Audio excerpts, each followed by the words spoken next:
Chad says, cue the rock. I say, good morning, everybody. Paul Hickey here with nooffseason.com. Welcome to the Sports Card Strategy Show. Strategy over nonsense, baby. We're here to talk about your sports card strategy and how we can prep you to make money flipping sports cards. I'm Paul Hickey with nooffseason.com. I have a great slew of knowledge with me today. We've got Kendall, the Lefty, McKee, of course. We've got the Dr. Crack, Chad Guell. And we've got Gary from Hoops and Cards. What's up, Gary? We're pumped to have you on the show. What's up, man? Paul? Hey, man. Great to be with you guys. Thanks. You sound great, and you look great. Great to have you here. And before we jump into some of the stuff that I want to talk about today, I want to talk to you guys about Graybo's. Graybo's is a local hobby shop in Richmond, Virginia, owned by Gray Burnett, Ryan Fitz, and Duke Denny One-Time Dotson, our friends of the show. They're located in the Arts District of Richmond. Graybo's sports the best selection of wax, raw graded singles in the Mid-Atlantic, wide variety of wax. Of course, listeners of Sports Card Strategy Show can receive a 10% discount on any purchase at graybos.co by entering the code strategy2023. Graybo's also now breaks on the Drip app 5 nights a week. They're gonna experiment on Whatnot as well. Got that breaking news from Denny one time over the weekend. They're gonna be on Drip and Whatnot. But Drip 5 nights a week, including baseball, basketball, football, and even wrestling. We'll see if Gary's into wrestling cards at all. I don't know. If you use the link in their IG bio, Graybos_cards, you can get a $15 credit after your first purchase on Drip. And of course, follow all of Graybo's great content on Instagram at Graybos_cards. So make sure you check out Graybo's. Of course, we've got a lot going on at nooffseason.com. Get unlimited personalized advice there to build your sports card investment portfolio. Get a free 30-day trial now at nooffseason.com. And all of the data that we use everywhere. Chad uses a ton of data. Lefty uses a ton of data. Myself, Connor, our head of content at nooffseason.com. Shout out Connor. He's doing a great job. And Sonia, our head of engagement at nooffseason.com. Big announcements, big things happening. We all use market movers. Use the coupon code NOOFFSEASON to get a free 14-day trial and 20% off for life. So lot going on, lot to talk about. First thing I want to throw out there to everybody, since we've got Gary from Hoops and Cards on the show, as we go around and say hello to our audience in the live chat, is what's your basketball card strategy? I want to know, trying to figure out a good basketball card strategy. So I want to know from the audience if you guys have had success over the last maybe couple years, maybe couple weeks, maybe couple of quarters, flipping basketball cards. Do you have a strategy? Are you trying to figure out what is your basketball card strategy? And at the top of the show, I wanted to ask Gary a question before we get into LW buy and sell. Gary, tell us about your 4Gs, because as the audience sort of ponders their basketball card strategy and Chad and Lefty sort of ponder theirs. Tell us about your 4Gs, because I think this is an interesting strategy that you talk about a lot in your content at Hoops and Cards. Yeah, man. Hey, it's great to be with you, Paul and Lefty and Chad, guys.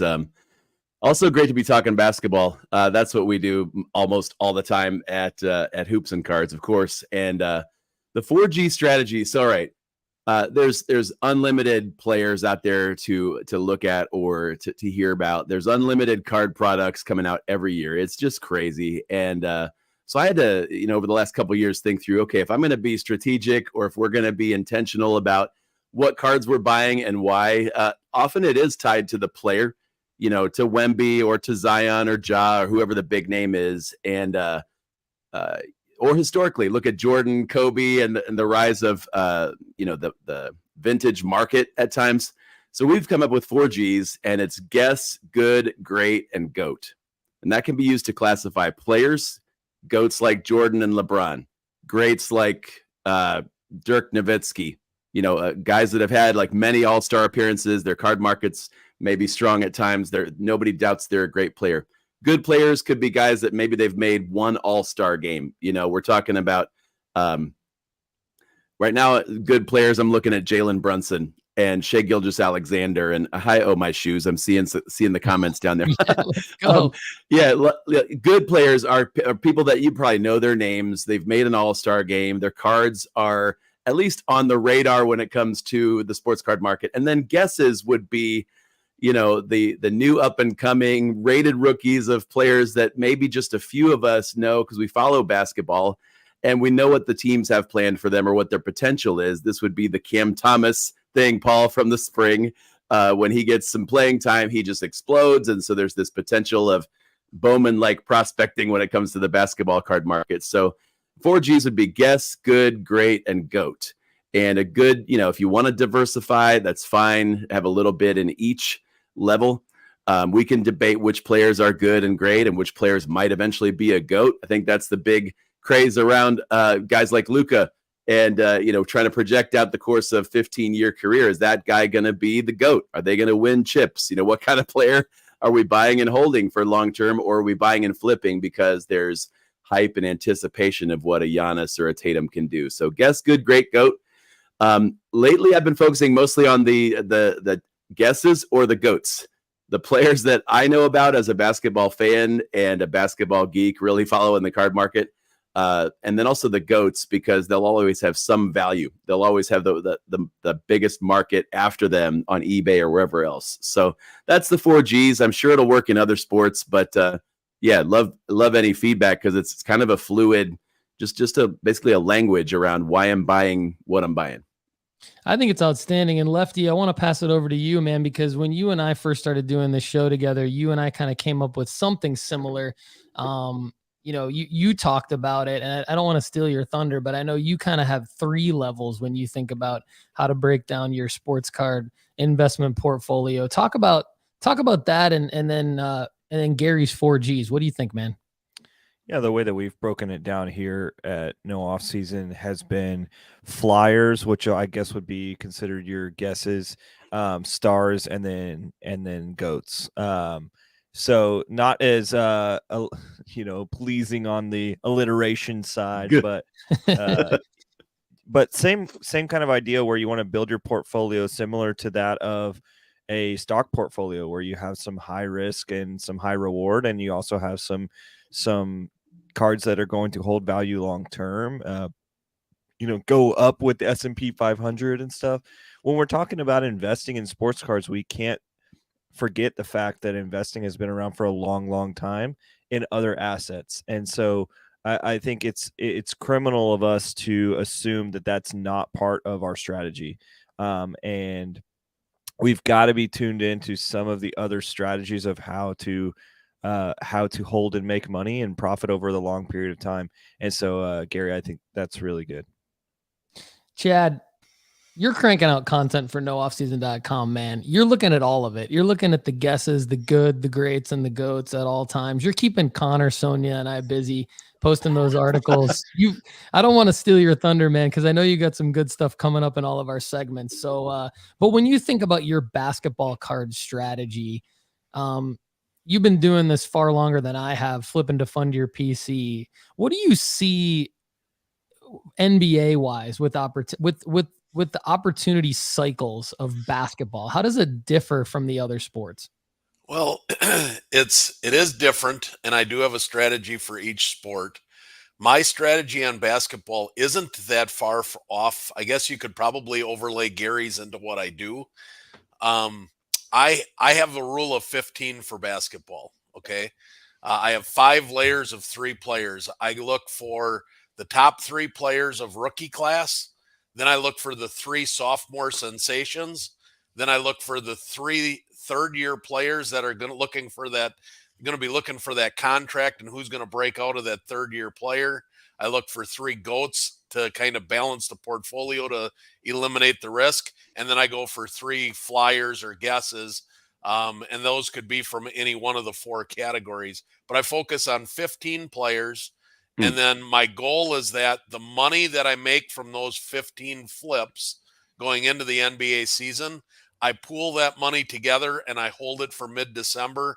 And in mid-December, I go on an absolute buying spree for my PC, because that's when stuff is cheapest. So in December, I'm buying the cards that I'm going to put in my safe with the profits from my 15 plays. That's phenomenal. Love that. All right, Gary, get ready for your L of the week. But first, I just want to go around to the audience and say hello to everybody. So Chad Guell, I love when he breaks the third wall. It's one of my favorite things. So we're very excited to have Gary from Hoops and Cards on today. Ryan Boruski's in the house. He's giving Gary a lot of love. Good to see Boruski. Brian Steeler 714, Cardboard Brothers and Sisters saying hello. Brian, we met you at the National. Great guy, phenomenal guy. Nobody got more love, I think, like coming out of the woodwork than Brian Steeler 714, because we got to see his face. We got to see, does he look like his profile pic on YouTube or not?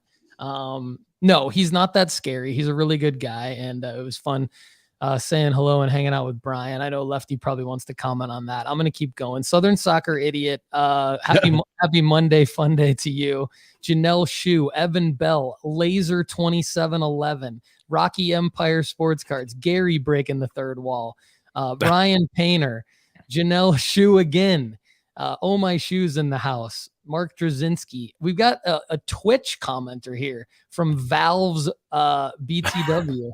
Good to see the Twitch coming in. Okay, so for those of you that are listening on Apple, Spotify, or wherever else you get your podcasts, you can DM me or comment on any of our posts on Instagram at Sports Card Strategy. Let us know your basketball card strategy. Let us know how you want to try to work basketball into your overall sports card strategy. For those of you that are in the live chat right now or commenting on YouTube, drop us a comment on your basketball card strategy or just your overall sports card strategy and how you may or may not be trying to work basketball into that. Gary, so anything else you want to say before your L of the week, or should we cue you up directly for that L of the week? Nah, I would just want to point out something Chad said a minute ago. The doctor is in session, as Ryan said, his dissertation.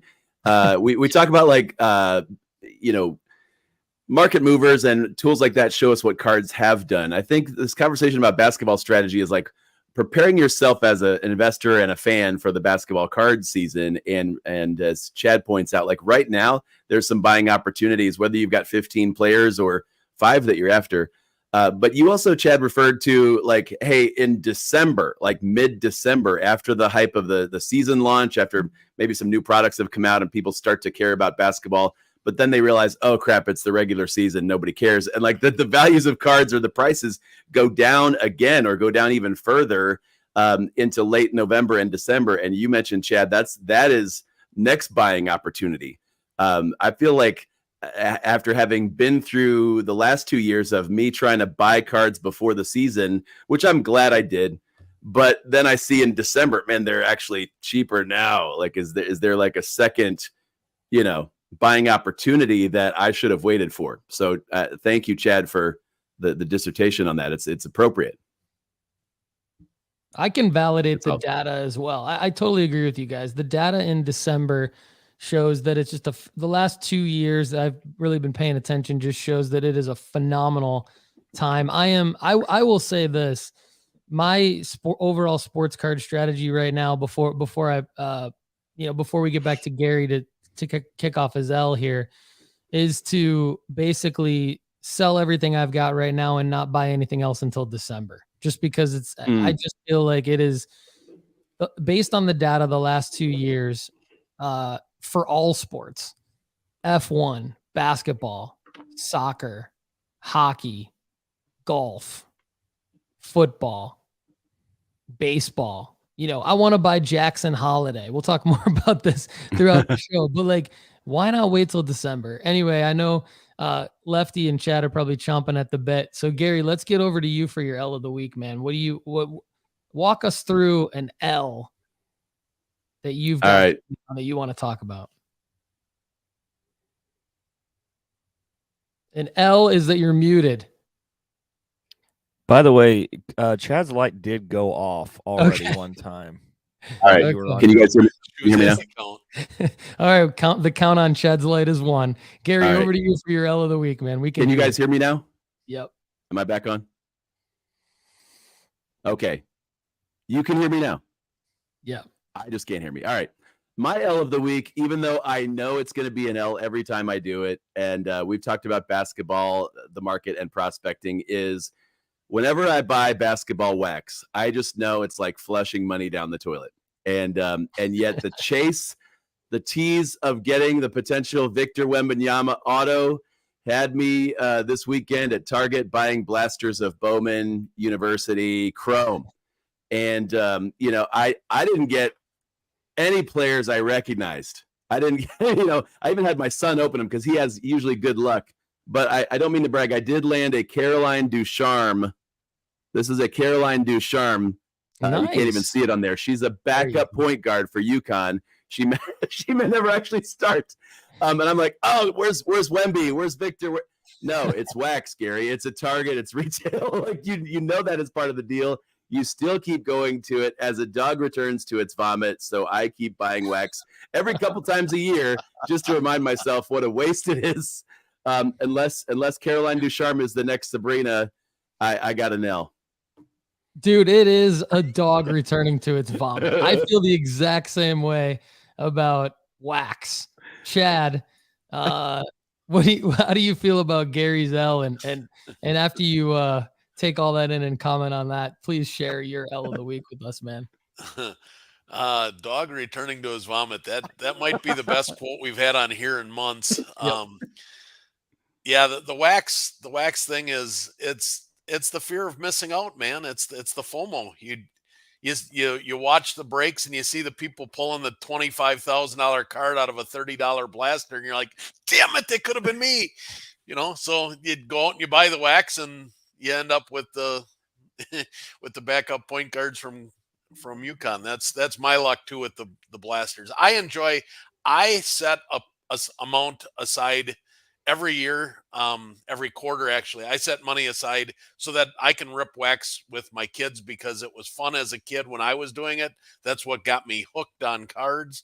So I make sure that I have a set amount set aside that me and my boys and Lorelei get to rip some wax just because it's fun. But I never do it with an intention of making money. My L of the week, I've actually got a couple of these. One of them I'm going to leave for Lefty because we talked about it already. PSA intake is a big L for me right now. As you guys know, I submit every Wednesday. I submit a submission to PSA. My last 4 submissions, this dates back now 23 days, so 4 weeks worth of submissions, have not been checked in. They've all been received. Not a single one has made it to the checked in point yet. They're just received. That's 4 weeks worth. Nanette, where are you? Well, they had a backlog with the special that they did in June. That 80s special really backlogged them, and they had vacations going on and all this other stuff. I've had the emails back and forth, yeah. but it's a big L for me because I had some time sensitive stuff in that 3. The one I need it by the first week of the NFL. Come on, man, let's go. And then injuries. Lefty and I just talked about injuries in the MLB decimating our fantasy team. We were off to a pretty good start, and then some of the injuries in the MLB is really kind of wreaking havoc. And then with the injuries in the trade deadline, Curtis Meade, we put the sell alert on Curtis Meade. I got all my Curtis Meades out. But his cards have only gone up about 5 to 10% because he's 0 for 6 in the 3 games he's played in so far. So it's not the Ellie curse, it's the Ofer curse. His cards haven't taken off like I needed them to because he hasn't gotten the first big hit yet. So I'm hoping he catches fire. Those are my L's. That's a tricky one because we always talk about trying to sell sort of pre-call up because we don't know how the prospect is going to do when he hits the majors. And that's a tricky one. Anyone dropping comments in the chat right now, we are going to get over to you throughout the show, especially if you're asking questions. We're definitely going to answer all your questions, but Lefty, over to you, man, because this is, like I said, this is a tricky one. Like Chad said, we put the sell alert out with Curtis Meade. As soon as Lefty texted me, by the way, and was like, dude, tweet about it. Curtis Meade called up. great call. Connor and I worked together. Connor did a great job getting the sell alert out. And it's a service where I'm thinking about for the premium subscribers at no off season, maybe doing a text service for a sell alert. That would be anytime a call up happens or a trade happens. I think it would be more of sort of a text message situation, whereas pretty much everything else could just be done in like a weekly article. But Lefty, walk us through what Chad talked about with the Curtis Meade situation, prospecting strategy overall, when to sell, and then obviously drop your L of the week after you kind of comment on that. Yeah, Meade's an incredible player. I will say that Chad was more invested in him than I was. I chose the Mason Hour instead, a little deeper race prospect earlier this year, and I've been burned by that since he's played so bad in the minor leagues. His prices have fallen pretty incredibly. But with me getting the call up, he's going to be great. Of course, like 0-6 is tough, especially when people are expecting people to come in and beat Ellie De La Cruz every time you get a call up. That's just not the case. There's so many great there's so many great baseball players that came up for a cup of coffee, got a spotlight on the show, and didn't really take very well. And then it took a little time. I think that's natural development. And unfortunately, Curtis Meade's just kind of going through that right now. Everybody loves when a guy hits a home run in his first at bat and stuff like that, but that's just honestly not the norm. So Curtis Meade's going to be good. I still think he's a sell alert because this is the time we always say sell when the call up is. Doesn't matter what it is. Like some of them are going to bang right out the gate. Some of them are not, but you don't want to be holding that guy when they send him back down to AAA and his prices go down like Jared Kalenic. Yeah. You don't want to be like holding Kalenic all the way down, and then 3 years later you get to sell him for $1 of what you paid for. So my L's of the week though are pretty significant.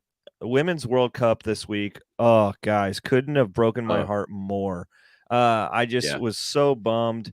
They didn't do anything that I hoped that they would do this World Cup. Like I similar to the call up, I posted all of my women's cards like right before the World Cup started, and sold an Alex Morgan. I sold 2 Rose Lavelles. I sold a Sophia Smith, and so there was a lot of hype going into it, and I'm glad that I got rid of my cards then, because I could have sold later on when they were quote unquote gonna win the World Cup, and they just did not look good, dude. They're stuck between 2 different eras right now. You've got the old guard and the new guard coming in. Alex played bad. Megan Rapinoe was horrific in the World Cup. I mean, I like Rapinoe, but golly, she should not have been on the roster. She's old. It was just so bad. Like all she did was whiff things, and then in the finals, she skied a PK. Like just tough for her. And then you've got stuff going on with like Trinity looks amazing, but just couldn't get stuff in the goal. Sophia looked amazing, but couldn't get enough connection with the midfield. Rose Lavelle with a ton of yellows and didn't even get to play in the last game. It's just tough. Like it was a tough scene. Looking forward to the United States women's national team playing much better 4 years from now. I think they do come back and win the World Cup with this absolute units that didn't even get to play in the World Cup this year. So anyway, another L of the week, Josh Young breaking his thumb yesterday. Gonna be the AL Rookie of the Year. Unfortunately, breaks his thumb for my Texas Rangers. But from a card perspective, his cards were going to pop later this year when people realized he was going to in fact win the AL Rookie of the Year. And I still think he has a decent chance just because of how big of a lead he's got. And he probably will get out between 4 and 6 weeks, which means he does come back before the playoffs. But this is a big hit for his market. He was just gaining a lot of respect from people, and he breaks his thumb on a liner. And then here's my third L of the week. I know this is going to look weird, but I want you guys to see. I want you guys to go around the hoop here and then tell me why this is an L of the week. Lefty queuing something up. I love it. Oh, okay. So what's the premise here, Lefty? We're guessing why this is an L of the week. This is an L of the week for me. Why do you think that's the L Okay, of the for those of you listening on Apple and Spotify, Lefty has shown us a photo of a Jackson Holiday. This is a 2023 Bowman auto. There is no first logo on it. So I'm going to go first and say that is why this is an L, because somebody would have maybe bought this for thinking that they were getting a great deal on a Bowman first, because the photo looks almost the exact same as the 2022 Bowman draft with the first logo. That's my guess. Chad, you're up next. It's the first thing I noticed is I don't know if it's an error or if that's just the Bowman Chrome auto and not the first, but I'm right there with you, Paul. Yep. Gary, why do you think this is an L? This is new. We've never done this before. So Lefty's surprising us. I like it. So don't feel bad here. Because I don't, this is an L for me to even say this. I don't know who Jackson Holiday even is. So that would not be a dub in my world. That's true. That would definitely not be a dub. It's not graded. I don't know. Lefty. No, so this is an L of the week for me. As I came home, you guys heard on all of our podcasts that we were trying to buy Jackson Holiday. I was bidding on crazy amounts of Jackson Holiday cards and was just setting. Basically, I bid on the same card. I went and searched the same card and then bid a ton of them at a price that I was like, okay, I'm not going to go above this for a Bowman first auto. And then I won one. I was like, oh, sick. And then I realized it wasn't a Bowman first auto. Yep. So I paid a good, healthy amount of money for a second year 2023 Jackson Holiday auto. So unfortunately, I do. This sucks for me. But at the same time, it's Jackson Holiday, and his cards are going to eventually get to that price anyway.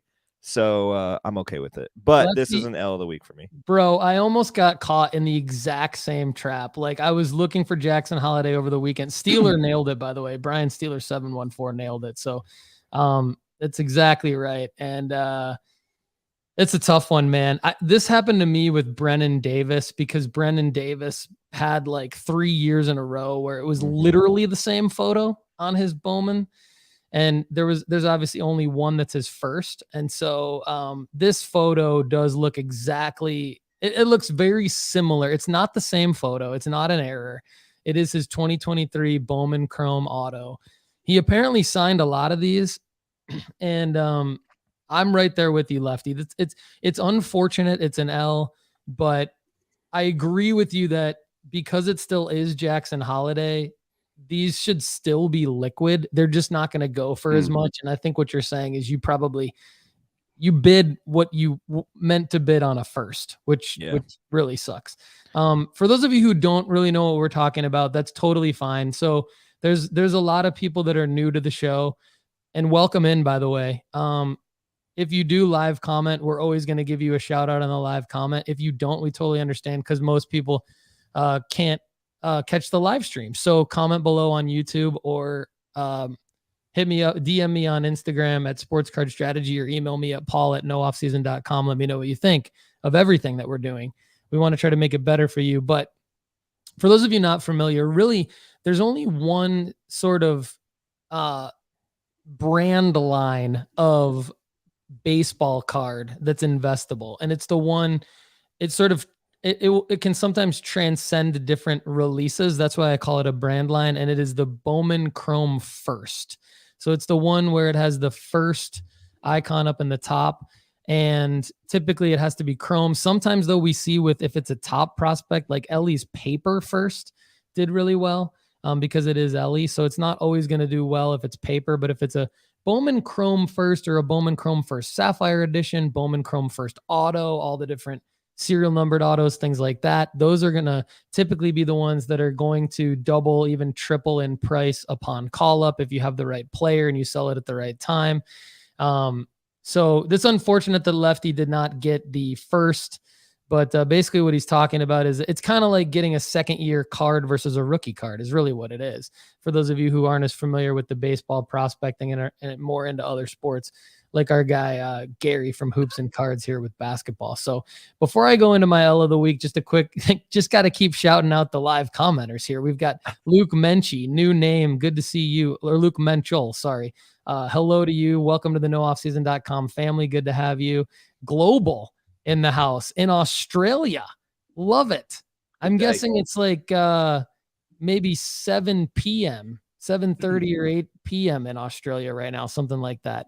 Or maybe even 7:30 a.m. in the next day, I think is actually what I meant to say there. Lonnie Conley's in the house. He's dropping knowledge as always on the baseball prospecting. That's a big part of what Lonnie does. And then the card shows 10:30 p.m. global, 10:30 p.m. Love that. Kendall, there you go. Our Australia audience. We got the live stream at the right time in Australia. 10:30. Let's go. Love it. We met 2 Aussies at the National. Yeah, that's right. We did. Connor, I believe, and Connor and Kyle. And Kyle. Yep, I remember So Kyle. if that's global, if that's one of you, thanks for coming by, cracking the slabs. If not, you got 2 more Aussies out there ready to card collect. And at what point do we stop calling it the National and it's the Global? Like it is not just that's hot. That's hot. The Global. Gary from Hoops and Cards stepping in. Rebrand. With a great take. Rebrand it the Global. I love it. Let's do it. And we've got some premium members from Australia as well. Adam asking some great questions as part of the Overflow show. So shout out to the Australians. Love to see it. Okay, my L of the week is related to blanket statements. So sometimes we will make a blanket statement, and it is something along the lines of list all of your football cards in August. And that is something that I am guilty of saying several times on the show. I will say things like list all of your football cards in August. And that's not the only example, but I want to break this down a little further because sometimes I make a blanket statement and it's related to getting things out of my mouth quicker and moving the show along faster without kind of slowing down the sports card strategic elements of it. So I want to give a shout out to Duck River Collectibles on Instagram for DMing me and basically saying, love the content, been listing up football cards on eBay all day and had a thought. Starting QBs are fine to list as buy it now, but backups and those further down the depth chart or even unsigned QBs should really only ever be sold as auctions ending Sunday evening. That way, if a starter, God forbid, goes down, your card is in the battlefield for the bidding war, not just scooped up on the cheap. With relisting automatic, you really only need to touch the auction once or twice the whole season. And I think that this is a great sports card strategy point by Duck River Collectibles, because we talk about a blanket statement of like doing something in a particular month or doing something in a particular week, or even like what we said a minute ago, like listing prospects pre-call up. I think you need to dissect it a little bit further, and feel free to always ask us the question on what particular scenario you're looking at. But I think Duck River makes a great point that I will say things like list all of your football cards in August. And what I really mean is look at each player that you have in your football card portfolio in August, and then break down how you want to list them. We talk about Chad and Lefty are more likely to do a buy it now or best offer. I'm more likely to do an auction. And I think Duck River throws out a great point of like, look at, is it a backup QB? Do you have a hypothesis around a particular sleeper? And if so, like you might not want to list a Joe Burrow, for example, or a Jalen Hurts in August. Like those would be bad guys to list in August. Yeah. But if you're holding, somebody who's likely to pop off in a preseason game, like our very own Ryan Painter is watching right now. I saw him. Shout out to Ryan. I saw him in the comments, the live comments on YouTube. He writes some great articles about some super sleeper guys, $20 play of the day. He calls it at nooffseason.com. One of the guys he wrote about was John Mechie. I've got a John Mechie card listed right now. The reason being is because I think people might want to take flyers on a guy like John Mechie. I don't really want to be holding a John Mechie card. I'd rather leave meat on the bone for the people who want to take a flyer on a John Mechie. And so I've got that listed for auction. Now, could John Mechie pop off in September? And would I maybe regret that and wish that I would have listed him at that point? Absolutely. That's all part of how you want to break down your sports card strategy when you want to sell your cards.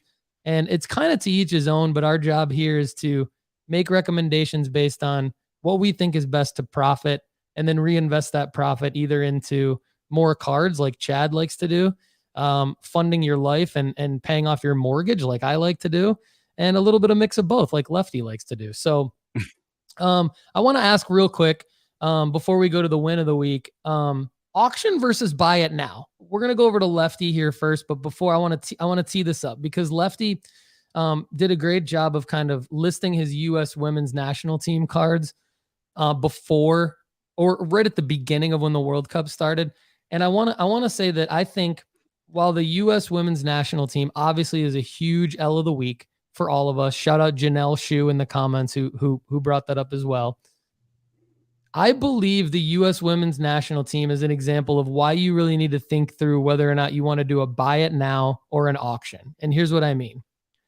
I listed all of my U.S. women's national team as an auction because I wanted to make sure that they sold, because I didn't know if they really were going to win their third straight World Cup, which I think is we're finding out that's actually really hard to do, regardless of if you're the favorite, whatever, like third straight World Cup. I mean, how realistic is that? So I think you were actually taking a risk leaving it as a buy it now, because now your card might not sell. And that was the time to sell those cards. So I'm really more a fan of auctions because I want the card to sell during the time that I want it to sell. And I think if you do a buy it now or best offer, you actually risk not selling the card. Lefty, talk about that real quick. Auction versus buy it now. Yeah, so I dipped into the auction market, like Chad and I normally do buy it nows, but I dipped into the auction market several times this month. Actually, I listed my Alex Morgan. I knew it was a risk that I was going to potentially lose money on this if it didn't sell for what I paid for it. And I did lose money on it per se, but I could have lost a lot more money on it had I not done an auction, because I did an auction with Alex Morgan. She did not really play well. She missed a penalty in her first game, which I think set the tone for her mentality of the rest of the tournament. But the card ended up selling for $5 more than I bought it for.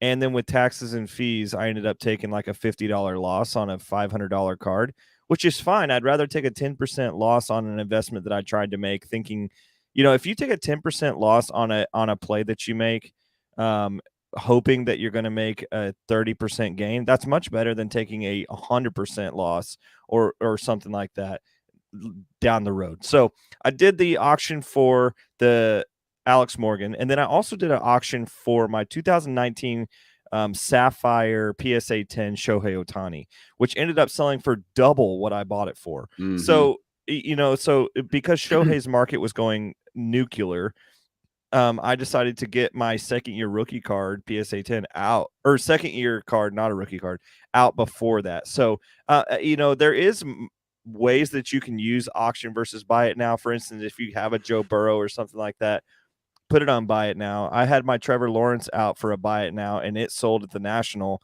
for $200 more than I bought it for in December. But also the card looked like somebody chewed it up, like a dog chewed it up. So, if you're buying the right player, even if it's a bad card, you can make a significant money flip on it. Great breakdown. And we've got Luke Menkel saying, buy it now, established players, auction, breakout players, hype cycle. That's exactly what I meant. I think that's a great way to break it down. Gary's nodding. Yeah. Gary, take it away, man. What do you think here? Yeah, when I saw that comment from Luke, I was like, absolutely. That he said my strategy in like 8 words, because you have to be aware of the hype cycle. If you're going to auction something off, I've auctioned some things just because I was in a hurry to sell, and I was very disappointed with the returns. But like in playoff season with NBA stuff, I auctioned during that player series prospects that had a chance, like that Christian Brown that was mentioned earlier. Caleb Martin, guys, I bought a Caleb Martin autographed immaculate rookie for like $20 at a shop because I knew Miami was going to go deep in the playoffs. And that card sold when Caleb had his, 15 minutes of fame. I got $200 out of it. I'm like, yeah, the hype cycle. But usually I'm on the wrong end of the hype cycle. So I do a lot of buy it nows. That's awesome. I want to break that down a little bit further, Gary, and talk about some of your guesses. But up next, let's go. And I mean, hey, maybe this is the exact time to do it because it's time for win of the week. So Gary, over to you for your win of the week, man. Okay, my win of the week, both in life and in sports cards, and I'll get to why, was Saturday night. My wife and I celebrated 23 years. Oh, so let's go, dude! A big milestone for us. That's why I'm wearing 23. It's the LeBron James year here for us Northeast Ohioans. 23 years of marriage. I'm grateful.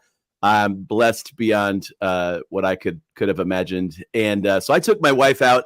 We live like 5 minutes from the Pro Football Hall of Fame, and we decided this year we're going to go in a non-sports direction. We're going to a winery and a restaurant that my parents and some friends got us a gift card at. Well, it just so happened this same winery is part of a small resort here, like 20 minutes away. I know Canton isn't like considered a resort destination by 99% of the planet. Yeah, I love Canton. Okay, thank you. The NFL world, we get it.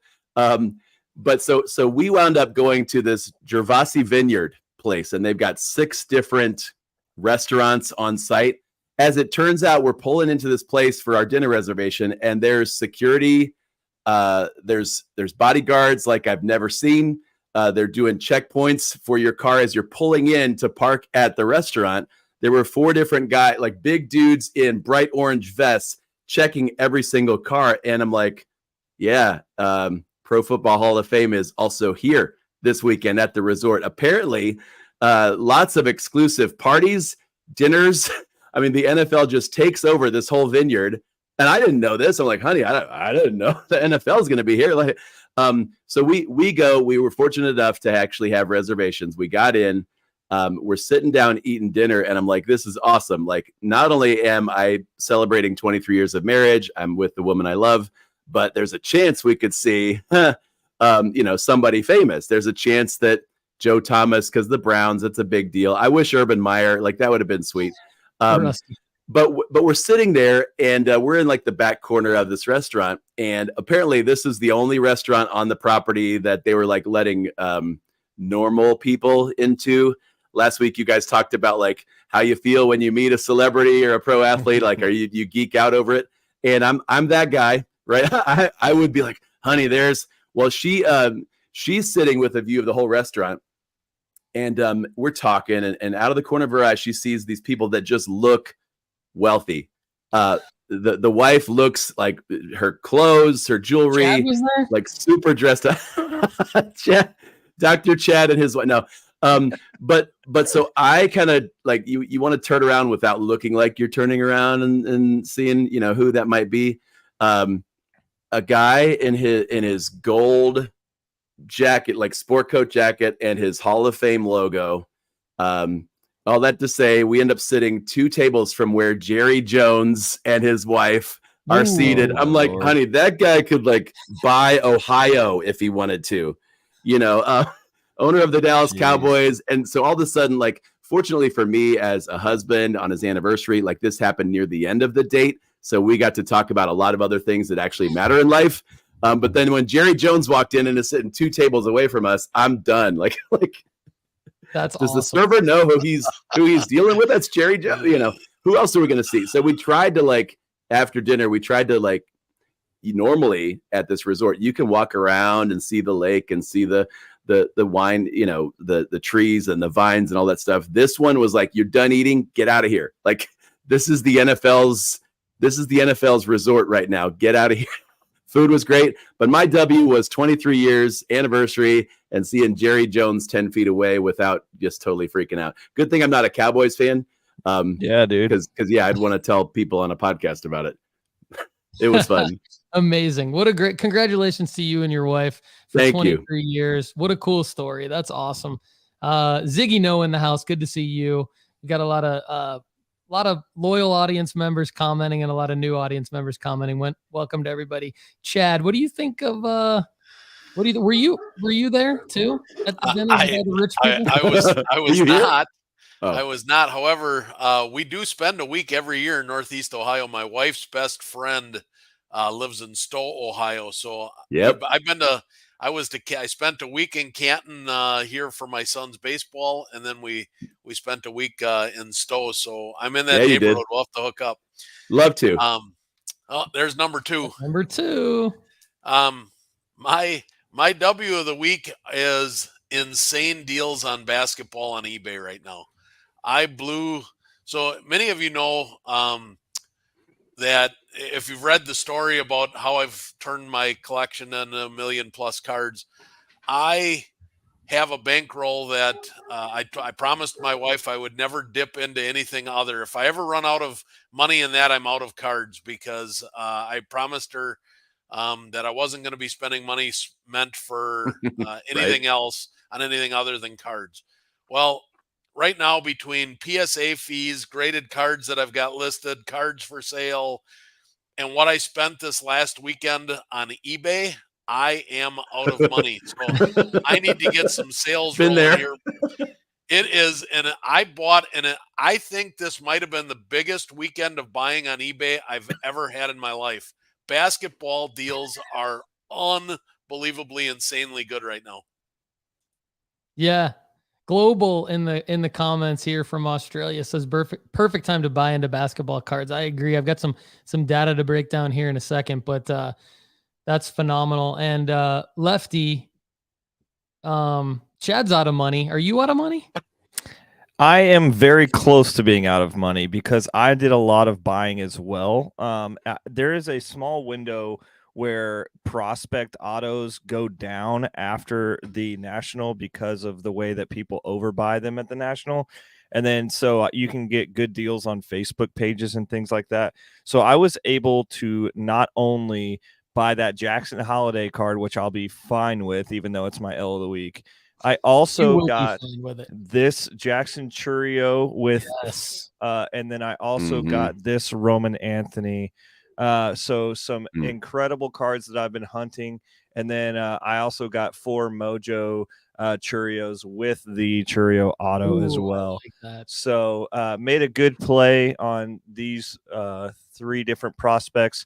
Tried to actually get a Marcelo Meyer card, and then it also tried to get an Evan Carter card as well. And the sales I ended up was not being as quick as I could be. So my W's of the week were the absolute insane run you can go on right now in a lot of different areas. I know Paul said don't buy until December, but basketball and then prospects that are not going to make their call up, or they're not going to get called up in September.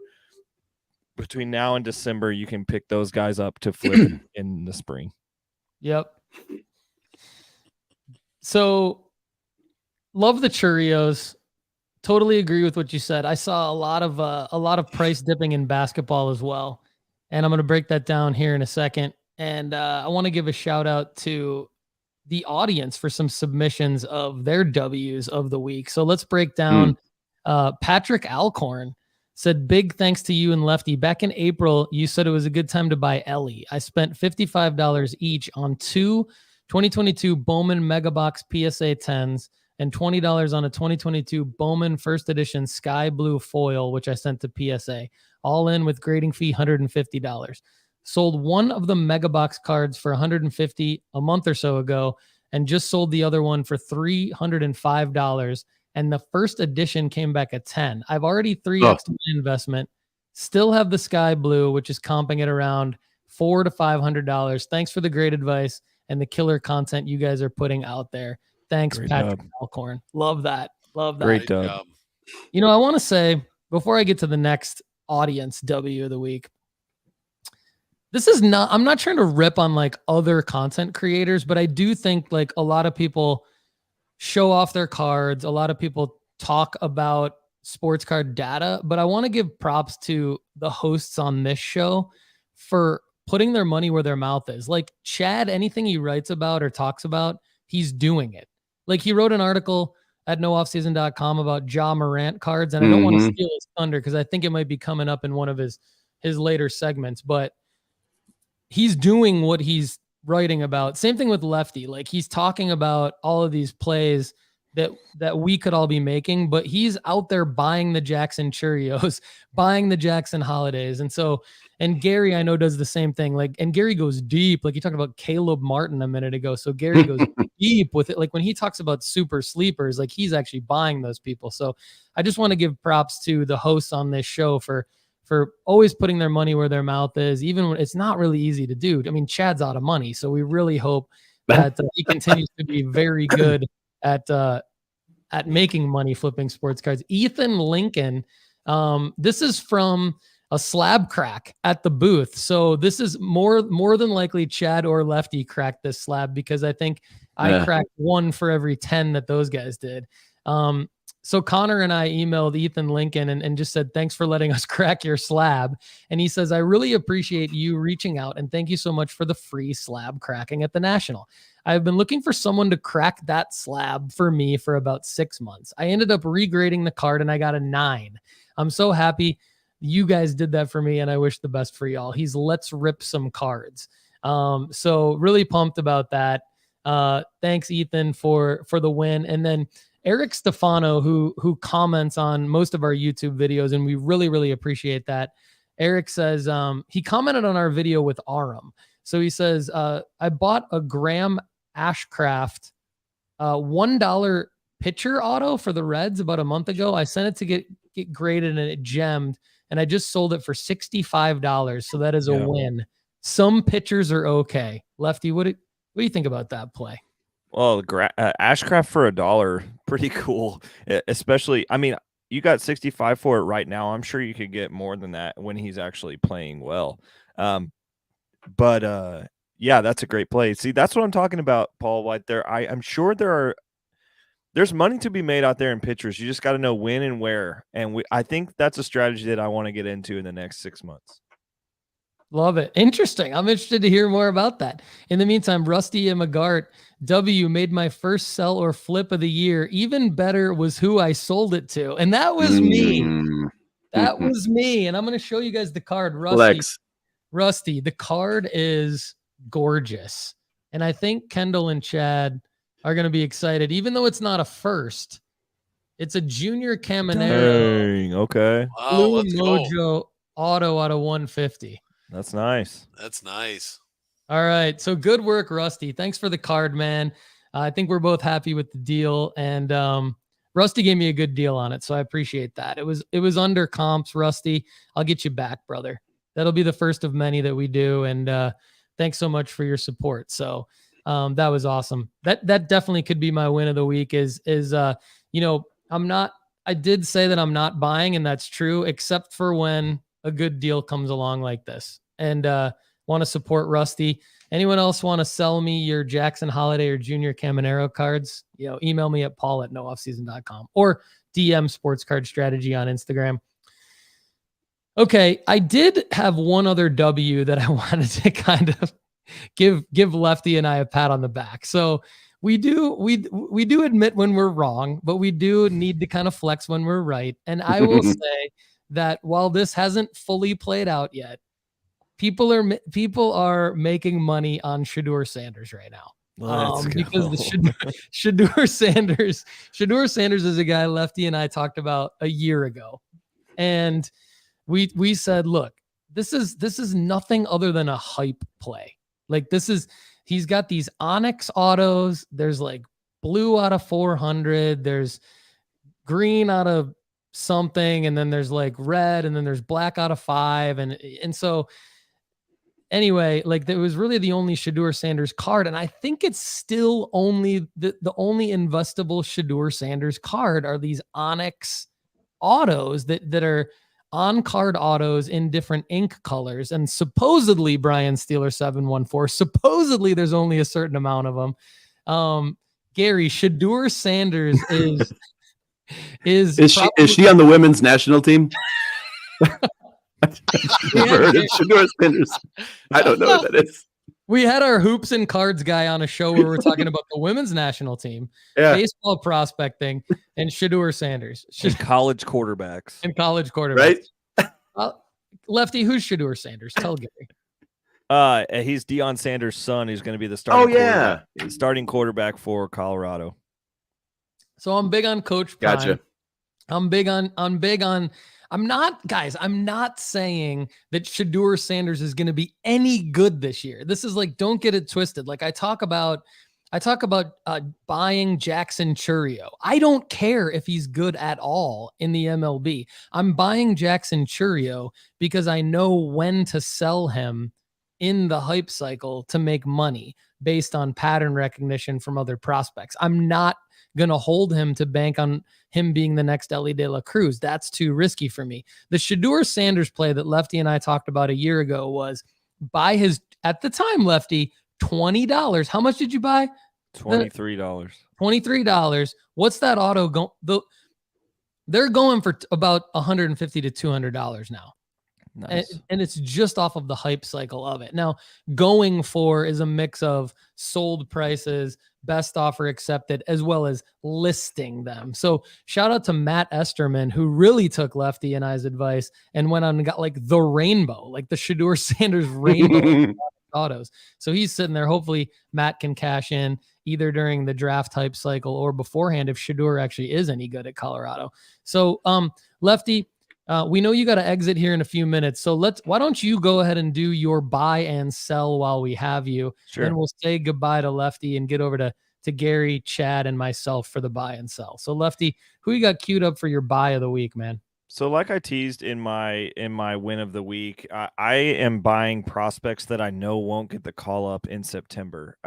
Chad and I see Churio differently, but I add him to the list in James Wood, Churio, Roman Anthony, Marcelo Meyer, Jackson Holiday. Those are guys that I'm buying for their spring hype for next March and April. So we're looking for 6 to 12 month holds. I am already starting to acquire things that I can move out of in April and make good returns on. So all those guys are James Wood, Jackson Churio, Roman Anthony, Marcelo Meyer, Jackson Holiday, and I have a few others, but that's where I'm at currently right now. My buys are also SGA, and I'm willing to take a flyer on Damian Lillard depending on where he is going to end up again this year. And trying to figure out where's he going to play, what's he going to do, all that kind of stuff. I'm willing to take a flyer again on Damian Lillard. We talked about this time last year. So I'm buying Dame time. Sell is all women's cards from the World Cup. Like, just get out of them. The hype cycle is going to be a long time from now. So just I know we're going to probably take losses at this point, but you're going to want that liquid. Just take it as an L, take it on the chin, and then let's just reinvest. But I would get out of all of them if you can. And then QBs, and we've talked about that quite a bit. So selling quarterbacks and women's national team. Lefty, before you leave, talk about Kyle Harrison real quick, because BD Bear Bandits in the comments, we talked about pitcher. You dropped a little nugget a minute ago about a pitcher strategy. Just comment a little bit more before we let you go on your pitcher strategy. I'm trying to take any and all baseball comments in the last couple of minutes here while we still have you. Yeah. So the pitcher strategy is interesting because of how it's muddy. It's a muddy market. Kyle Harrison, if we're talking about the same Kyle Harrison, there's a bunch of them, but they're the AAA Giants pitcher. I think that's the one BD Bear Bandit's talking about. Yeah. So not a guy that I'm interested in investing in. He's 21 in AAA, which is nice, but and his K rates look nice, but his home run to fly ball rates, and his ERA is not incredible either at a 4.78. I'm staying away from a guy like that, but I would buy into a guy like Owen White or a guy, similar to. I buy in typically right before the fall. Arizona Fall League happens, And so typically there's a couple of pitchers that just go nasty in the Arizona Fall League. And the past 2 years, I've seen bumps in Owen White's cards and then also Kumar Rocker. Both of them happen to be Rangers, but we saw their pitcher autos go for significantly more than they were previously to that. Jake Eater, John Robinson wants to know right before you leave. Jake Eater, let me look up the numbers. Jake Eater, MLB Insider likes the White Sox trade for Jake Eater for the cost of Jake Burger. Oh my gosh, Jake! Hey, is it okay to eat while we're on the podcast, you guys? Yeah, we just talked about Jake. I was already getting hungry with all the talk about Cheerios, and now it's Eater and Burger. I got to eat something. Eat something. Right. Eat something. I think he's a good, he was a good pitcher for the Marlins. Now he's moved over to the White Sox. A little old for his development stage. He's 24 in Double-A. I don't love that. His ERA was nasty. His ERA currently for Chicago is not good. But it's only one game, so you got to be careful with that statistic stuff. But Jake Burger, I think that they lost a guy that was a good development piece, and now he's gone over to Miami and he's hitting dongs. So nice, tough for them. But love you guys. I'll talk to you soon. Lefty, have a great week. Lefty. Great show today, and I love Rocky Empire Sports Cards' comment here. He says, Gary, it's refreshing that you don't know all these people. It's a nice reminder that you don't have to know every effing thing going on to capitalize on the hobby. I totally agree, and I'm glad that Rocky brought up this point because we like when people specialize. Like Gary knows a lot about football cards. I know that because I've heard on his show he has a strategy around buying and selling and throughout the year. So, but basketball is obviously his specialty. Chad and I and Lefty talk consistently about going super narrow on certain players at certain times. And I think that's typically we end up, because we are such geeks about it. There's a Mahomes. That's a nice Mahomes card Gary's holding up. I know you want it. I do want it. I'm trying to buy Mahomes. So maybe we should talk offline about a deal there. But yeah, like Chad, for example, he'll go narrow from time to time, even though he's obviously casting a wider net than most people. But he'll go narrow during different time periods. So will I, because I want to stay focused on only buying particular guys during the time periods that it makes sense to buy them. But I agree with Rocky. It's look, you don't have to know everything about every sport, every player, everything like that. So Gary, talk a little bit about that further before you get into who you're buying and who you're selling. Well, I would agree with everything you just said. You and Rocky, it would be just information overload because there's always something happening every day in so many different sports to try to keep up with all the names and the card markets. I mean, I could just listen to this show and you guys to stay informed on what I need to know, and my fellow card dealer or card collectors. That's how I did hear about Jackson Churio a year ago, and some of these guys. I think we learn from each other. But yeah, I think it's important to be who you are and collect and invest in what you like.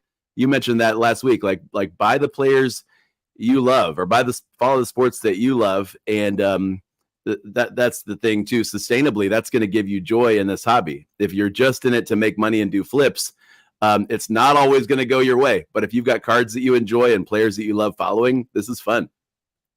Yeah, for sure. And Oh My Shoes has a great tip for you, which I learned. So I've got this background, and so when I hold up a card, the background messes with it. But if I put it over my face and then tilt the card down, then you can see this Cam Thomas out of 99 impeccable rookie patch auto on card auto. Just a little tip. Gotcha. Oh my Shoes, sports card strategy show, IT tech service. Thank you. All right, Gary, who are you buying? This is what I really wanted to know from today's show. Who are you serious? buying? Yeah, because you got to be going deep on some basketball guys, right? You're the basketball card expert. Who are you buying right now? Well, for the first couple of years of doing hoops and cards, I was like Chad, starting with a small budget that, I didn't want to use money that was my family's or, that we needed for other things. I wanted to just flip cheap cards that I had and build it up. So I was focusing a lot on prospects. And so I would mention guys like Shaden Sharp and Jabari Smith Jr. and Trey Murphy III and Bones Highland. Like I would focus on those guys.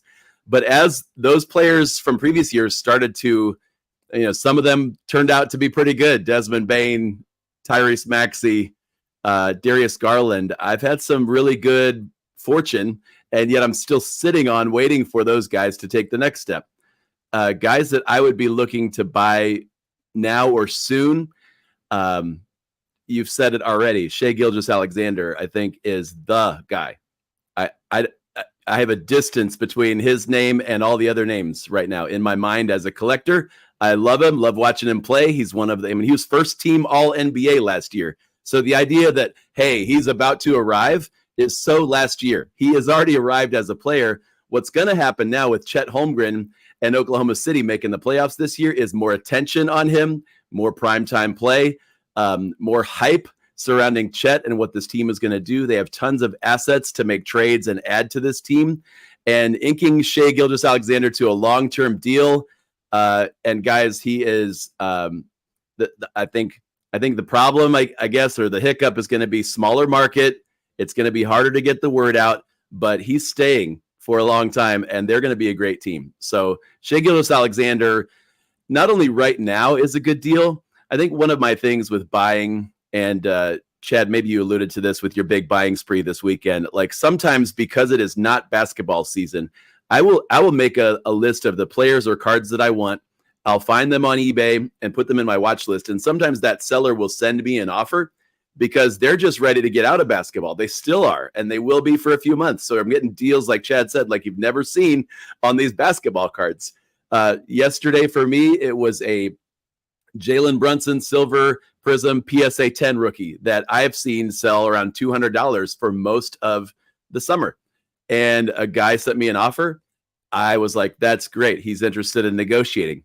And so I sent a couple of offers. This is my public apology that might have been insulting to him. But it is a buyer's market. And with limited money, I make no apology in saying, like, look, you guys, buyers have the power with basketball. So make whatever offer you're willing and see how far a person will come down. I'd be open to your pushback on this, Paul, because I want to be nice to people, but it's a buyer's market right now in basketball. So Jalen Brunson, the other thing I put was PSA 10s. I found like I have bought too many ungraded cards that I just don't love and aren't as resellable. So I've started to search and save up for the PSA 10s, even if it's like, you know what, dude, I don't have $1,000 to drop on SGA. Fine. Go drop $40 on an SGA Optic PSA 10 rookie right now, because that will double its money by February. And you can replay this clip and you'll be like, dang, he was right.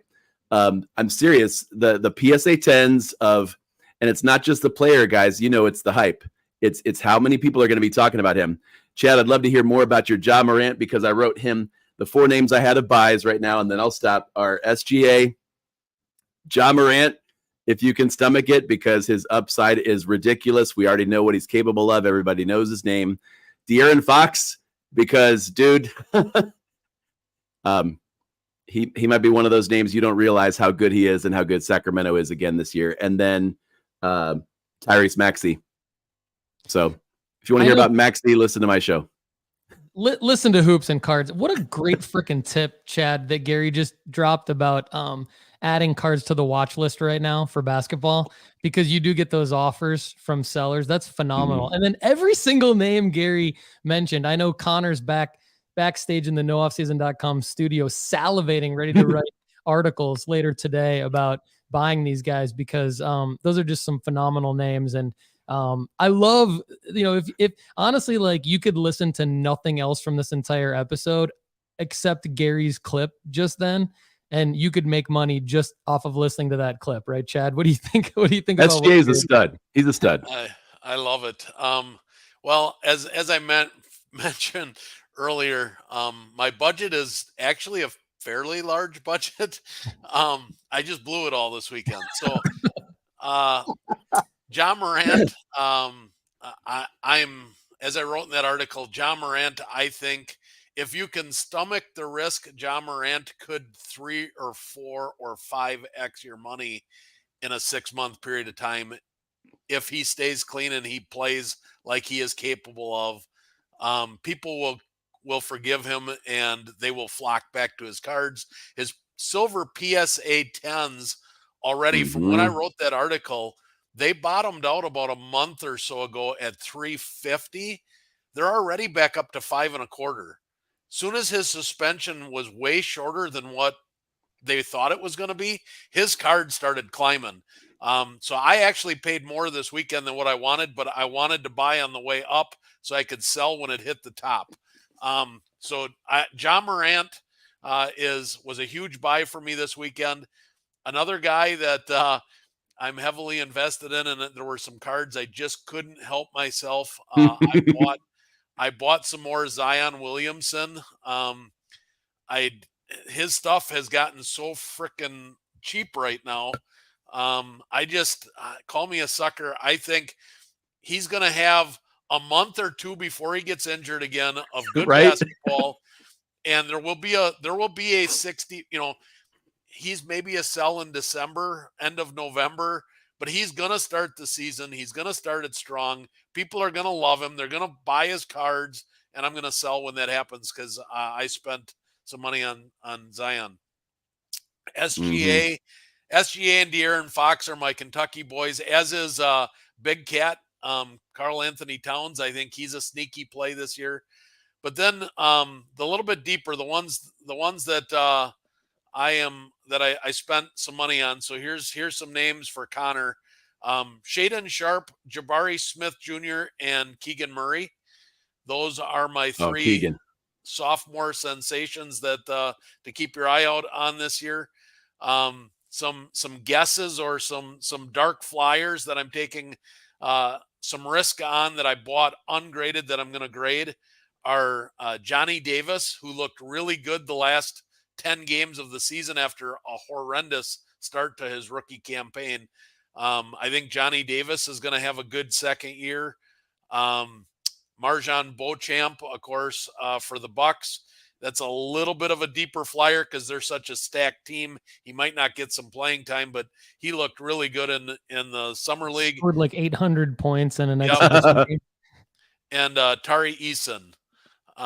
Those are my three guesses or my three flyers, you want to call it. And then, of course, I'm still buying Cade Cunningham because that Detroit team is going to be much improved this year, and his cards are starting to climb again as well. So the windows are closing there as people realize he's going to be back at the beginning of the season. So there's my buys. Detroit basketball. All right, I'm going to do my buys real quick and then get into a little bit more hoops and cards discussion here, but love the super sleepers from Chad and then just the regular sleepers like Ja and Cade. So if you look though at, breaking down your sports card investment portfolio, the 4 Gs that Gary talked about at the beginning of the show, guesses, good, great, goats. Where do Jason Tatum, Giannis, and Kevin Durant and LeBron fall in that category? I'm guessing that they're more goats. At the very, very least, they're going to be great borderline goat. And so when you look at the reason I bring up those 4 names is because if you Google like the early odds on winning the title in 2024, which we know that's not guaranteed that any of these guys would win the title. LeBron is not in that conversation, but I threw LeBron in here because I wanted to kind of compare where his pricing stands with Celtics, Suns, Bucks, who are 3 of the other teams that are up there, the odds to win the title, because to me, that is the marker for where you would profit. So when you have all these super sleepers in these guys, you need to be careful that there is a marker for their prices to go up. And so, especially when you're buying into guys that are already very popular, like Tatum and Giannis, you need to be careful that you understand where's the marker to where you would sell them for the profit. Now, I do want to say that Tatum and Giannis and Durant, even though I'm not a Durant fan, shout out to the Kevin Durant guy who knows Gary and I very well and said hello to me at the National. These guys are in the mix for potentially winning the NBA title in 2024. and their prices are down significantly in the last 6 months. So when you think about 6 months, what's today? It's August 7th. 6 months ago was February 7th. Gary, Chad, I think we talk about February kind of being a time to sell hoops cards because of the All-Star game coming up and some of the hype where people are renewed interest after the Super Bowl, or right around that area where, mid-February, late February is a time to potentially sell basketball cards. So when you think about the 6-month cycle of maybe there doesn't need to be a marker like winning the NBA championship, looking at some historical data, what I'm putting together here is you could buy Tatum, Durant, Giannis now. There, to Gary's point, PSA 10s of them. Yep. PSA 10s of them specifically of their liquid cards, looking at brands like Select, Prism, looking at, obviously like slight variations off of the base, nothing too crazy, but going out and getting the Tatums, the Giannis's, and even the Durants, and then buying them now and selling them in February is one strategy. Of course, buying them now, buying more of them in December, and then selling them in February. There you go. Holding potentially some back for if they do win the NBA title would then be kind of a nice in a vacuum basketball card strategy based on the data for me. So just to kind of continue the basketball card discussion here real quick before we get to who we're selling. We've got a lot in the comments. Shout out to Infinity Trader as well, but some questions here. So Shoes wants to know, Gary, about Christian Brown from the Nuggets. To me, that's a guess. Talk about that real quick. About Christian Brown. I think I mentioned guy. in the. So yeah, I think you talked about this earlier, but break it down like as you look at a guy like Christian Brown, first of all, like what would the marker, like his pricing, I would guess would be super low because he's a super, super sleeper. I like what I see from this guy on the court. Like he jumps out of the gym. He's in the mix. He seems like a pretty good player. To me, is he a guy that you could make money off of though, buying his sports cards? I would be watching the Nuggets to see if he's going to start or be in the rotation to get 30 plus minutes or 28 plus minutes a game. But I would buy his cards with an intent to sell again during the playoffs. And I'm also not, sometimes you get asked about players and you're like, yeah, there's potential there, but why aren't you asking about the other guys? Or what's the strategy that you're going to have with them? Like, of the guys I would look at on the Nuggets, I ate too much already. The Nuggets, I would ask, like, what's the buy and sell strategy for the Joker? What's your buy and sell strategy for Jamal Murray? Avoid Nuggets. They're super solid. Well, I think Joker fits right in with the players you just mentioned, Tatum, Giannis, KD. Here's a player that everybody knows he's going to be in the MVP conversation. Everybody knows their team's going to be making a deep playoff run. There's a market already for their cards, and they've already achieved some greatness, like with MVP awards. So there's a bit more stability when you're talking about their card markets.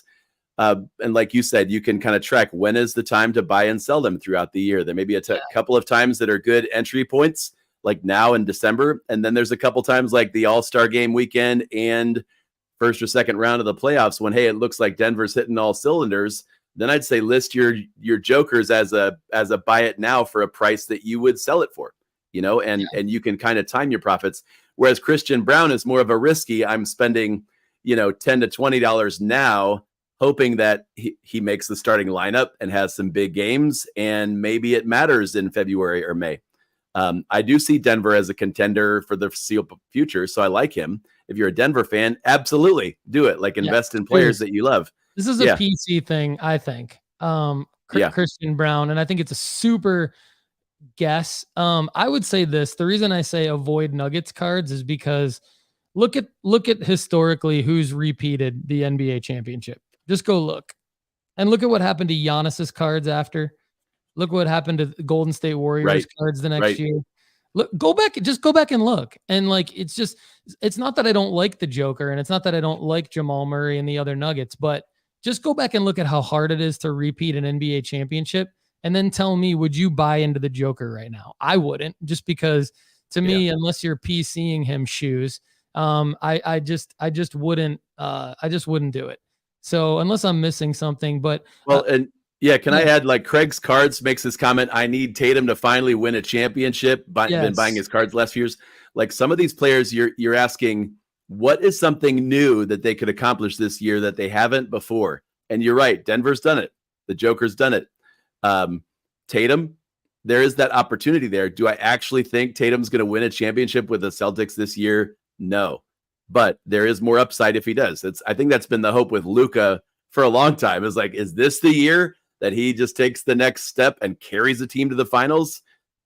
And no. I think that's also where Chad's going a little bit with Ja, is like, and that's what I think we need to think about, is like, and Zion, like, who, great way to bring that home, Gary. Like, who hasn't done it yet? Tatum, Ja, Zion. These are all players I would rather Embiid. invest in than the Joker, Embiid, because shout out Borowski. But like, Joker just did it. We saw what happened. It's just pattern recognition. It's like, now, can it be? Now, you could double down on Joker and be like, well, because it is so hard, if he does do it again, there's always kind of the contrarian point of view to that. And so I wanted to ask, Chad, let's go over to you and then let's get Gary's thoughts on this. But Rocky Empire Sports Cards asked, what would it take for RJ Barrett to get back into the hobby happy place? Chad, what do you think about Barrett? The Knicks need to go deep into the playoffs, and Barrett needs to be a key contributor. That's really what it's going to take. Barrett was a hobby darling his rookie year. He was hyped. He was one of the, matter of fact, when we were pulling 19 wax, right, Gary, when we were blowing money, ripping 19 wax, standing in lines at Target.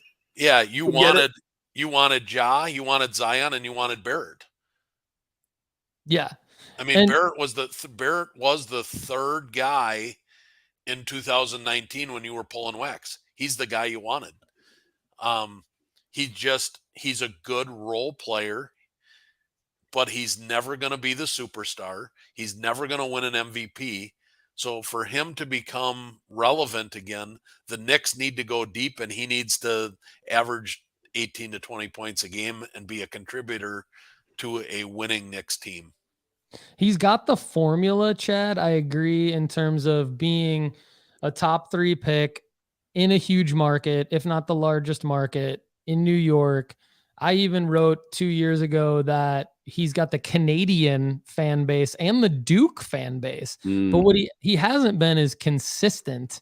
And I think I agree with everything Chad said. And I will also add, because I want to segue into this player real quick, is I think he needs to be like a Miles Bridges, where he needs to be able to hit consistent 3-pointers, but also come in and make some spectacular dunks and block shots on defense. I think RJ Barrett actually needs to do a lot to get back into the hobby darling scenario.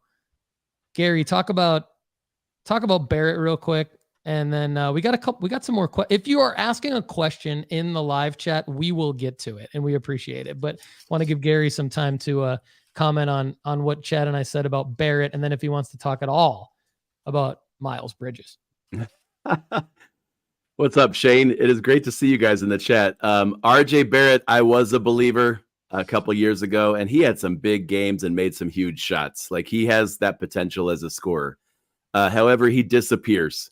He disappears in far too many games, not just because of the way they run their offense through Brunson now, but because he just disappears. And the Cavs series in the playoffs, it was like he wasn't even there for the first 3 games. So I think he would have to be on another team.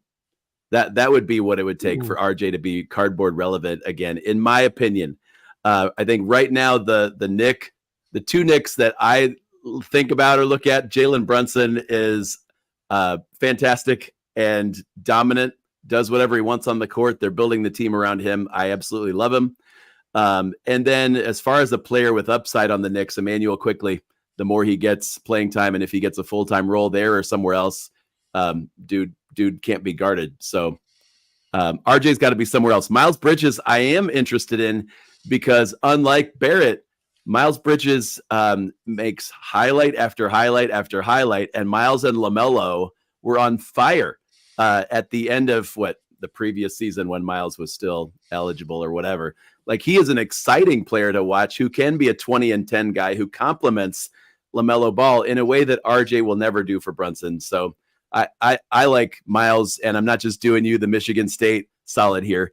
I like Miles as a NBA comeback story this coming season, assuming that he stayed in shape and can be that same high flyer that LaMelo needs. So in other words, Gary's saying Miles can hit you hard. There it is. There you go. Yes. There it is. I'm going to break down some more Miles Bridges data here in a second. We know Chad likes the Prism Silvers. Great call. He wrote some great articles at nooffseason.com about buying Ja Morant, buying Luka.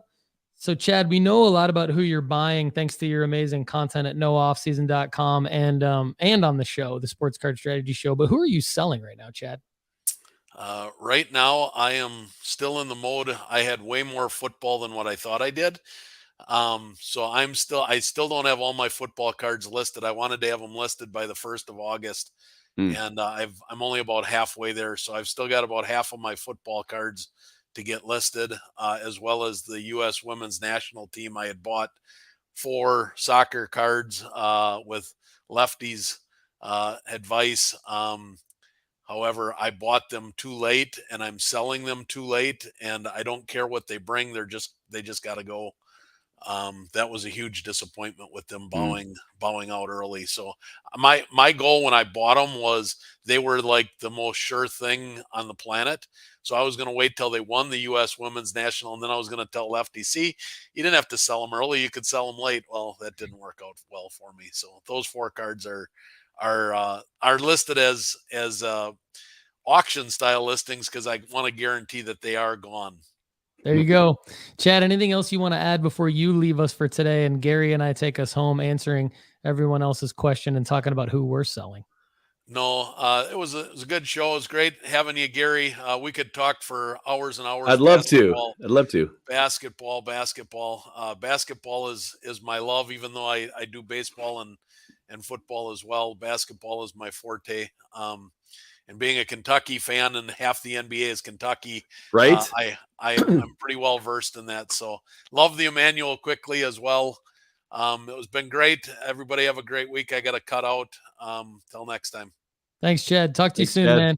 All right, Gary and I are going to bring us home here. So let's go, Gary. I'm going to talk about who I'm selling real quick, then over to you. Then we'll answer these audience questions. And if you got to jump, let me know, and I'll answer the audience questions and bring everybody home. Okay.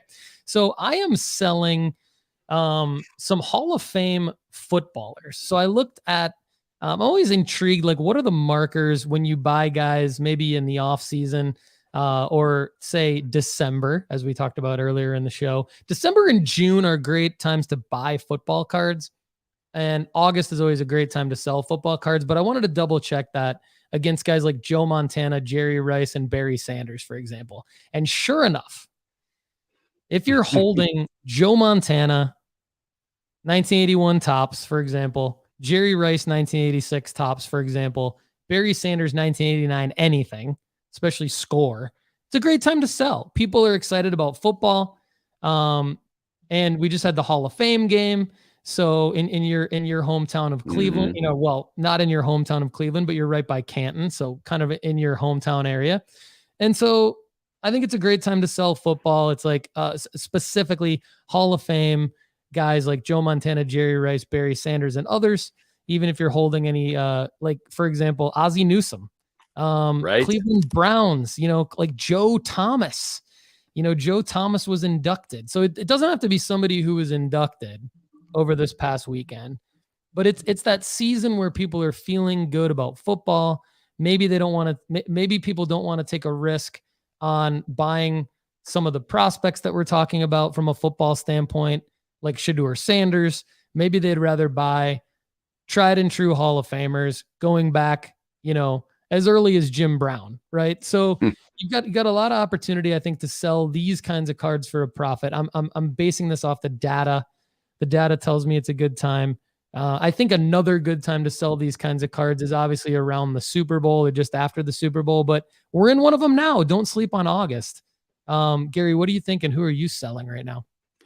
I was going to pick your brain on that football selling timeline because about 3 months ago, as I did in previous years, bought quarterbacks, like current quarterbacks, top level, like Patrick Mahomes, Josh Allen, Joe Burrow, so Jalen Hurts. So I'm looking over at the shelf. I've got Justin Herbert, took a flyer on Deshaun Watson. I'm waiting for the mail day tomorrow to get my Tua PSA 10 rookie. So I'm buying quarterbacks, and like if I look at the calendar, this is time to start selling, but I don't want to. Like I like these quarterbacks, so maybe you should talk me off the ledge because and a couple quarterbacks you give me props. I bought instead of buying one Herbert, I bought two, so I can sell one, hold the other. I did that with Burrow, sell one and hold the other. But with Mahomes, I could only afford one, and I'm like, I want to keep this card forever. Like I don't. So when do I sell current stars like that?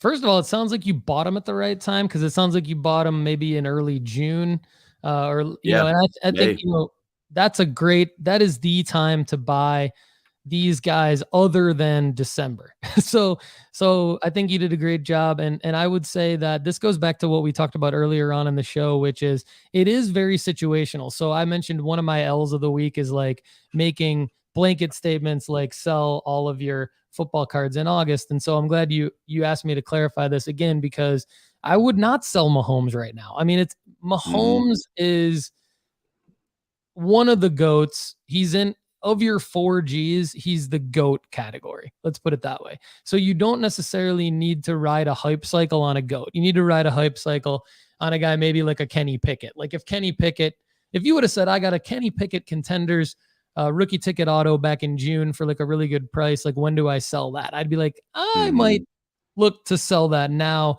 and leave some meat on the bone for people who want to prospect on Kenny Pickett, ride the hype cycle on that guy. I think that but you're looking at Mahomes, even Herbert, more established, higher expectations. I look at it like if Mahomes or Herbert were to go down, would they still have like fantasy football trade value in a dynasty league? And I think the answer is yes. And so I think that's kind of how I look at differentiating. Whereas like if Desmond Ridder were to go down right now, would he still have dynasty football trade value? And I think the answer is not, maybe not, because like he hasn't done that much to prove, whereas obviously Mahomes and even Herbert to a certain extent have. So I would hold those guys. I would not necessarily, like, I'm not selling my Burrows or my Hurts yet. The only Burrows and Hurts I am selling is if I got like an 8 or a 9 back from PSA, and it's literally like the difference of like a 10x in value versus a PSA 10. I'm dumping my PSA 8s, my PSA 9s of every football card right now, right? Riding the hype cycle there. But if it's raw and it looks good, or if it's a PSA 10 of Mahomes from any year, Herbert rookies, things like that, Burrows, Hurts, guys like that, like Tua you mentioned, that have higher upside, more of a longer leash, right? For lack of a better term. I think that's those are the guys that you hold a little bit more. And now if they start 4-0, or if they do something spectacular in week 1 and you see a spike, even if it's like a Hurts or a Burrow, Mahomes, he's a hold for the AFC Championship guy. Maybe a Josh Allen even is like a hold for the AFC Championship guy. So that's my answer. Does that provide any value for you there? That's helpful. Because with Mahomes, there might be a flip opportunity early in the season, but you would miss out on the playoff run that he has every year. And now I will say, if you can profit now, even if it is Mahomes or one of these established guys that we were talking about, or a guy like Hurts or Burrow or Herbert, if you can profit now from the hype cycle, and you want to assess the situation in December, think of it like this. We don't know who's going to be in the Super Bowl. We don't even know, like, anything can happen in the NFL. I always say it's the greatest soap opera of all time. Anything can happen at any given week, any given day in the NFL. So if you were to get out of all of your football cards now it's not a bad strategy because you can buy back in December with more information. So you can buy back in December if the Eagles look like they can secure a bye in the first round of the playoffs. If the Chiefs or the Bengals or whoever, or even the Bills look like they're going to be the ones. So it's like, if you're holding a bunch of different quarterbacks right now, I would almost advise you could move out of them under the guys that buy back in low in December when you know what the NFL playoffs would look like. So there's that, which I think you should consider as well if you're out there trying to figure out what to do with your football cards. Yeah. And as we've discussed, like the eBay buy it now listings, like I could list, like, say maybe I don't want to sell my Josh Allen Prism rookie, but there is a price I would take for it, and I put it out there on eBay, with the intention possibly of buying it back in, later in the year. Like you said, if somebody wants to buy it because Josh Allen throws for 4 touchdowns week 1, have at it. Yeah, right? And then you can buy back in when you know if the Bills are going to be in contention, because the risk is that you hold Josh Allen right now under the guise of, oh, I think he's going to make it to the Super Bowl. To me, that's silly versus the strategy of what you just said, which is sell and then buy back in. So, Gary, let's move into the audience questions here. Thanks to everybody who's asking a question. So, AG Cards in the house, what's up? He says, I know the show is more centered on short-term moves. That is very true. I am more interested in the 1 to 3 year plays. That's great. Anyone in the NBA world you see as a stronger long-term play? I know I have some answers to this, but I think Gary from Hoops and Cards, who's our guest co-host for today, probably has some great answers. So I'm going to pass it over to Gary for this one. I love your perspective. I would first want to ask you, AG Cards, if you have a favorite team or a favorite player or a favorite kind of player, because I could give you 20 different answers about players that I think have tremendous trajectories in their career, talent, potential, opportunity on those teams. Like, one person might hear me say Anthony Edwards and be like, oh yeah. Another person might hate the T-Wolves and be like, why didn't he say Steph Curry? Because he could add another chip or two before it's all over.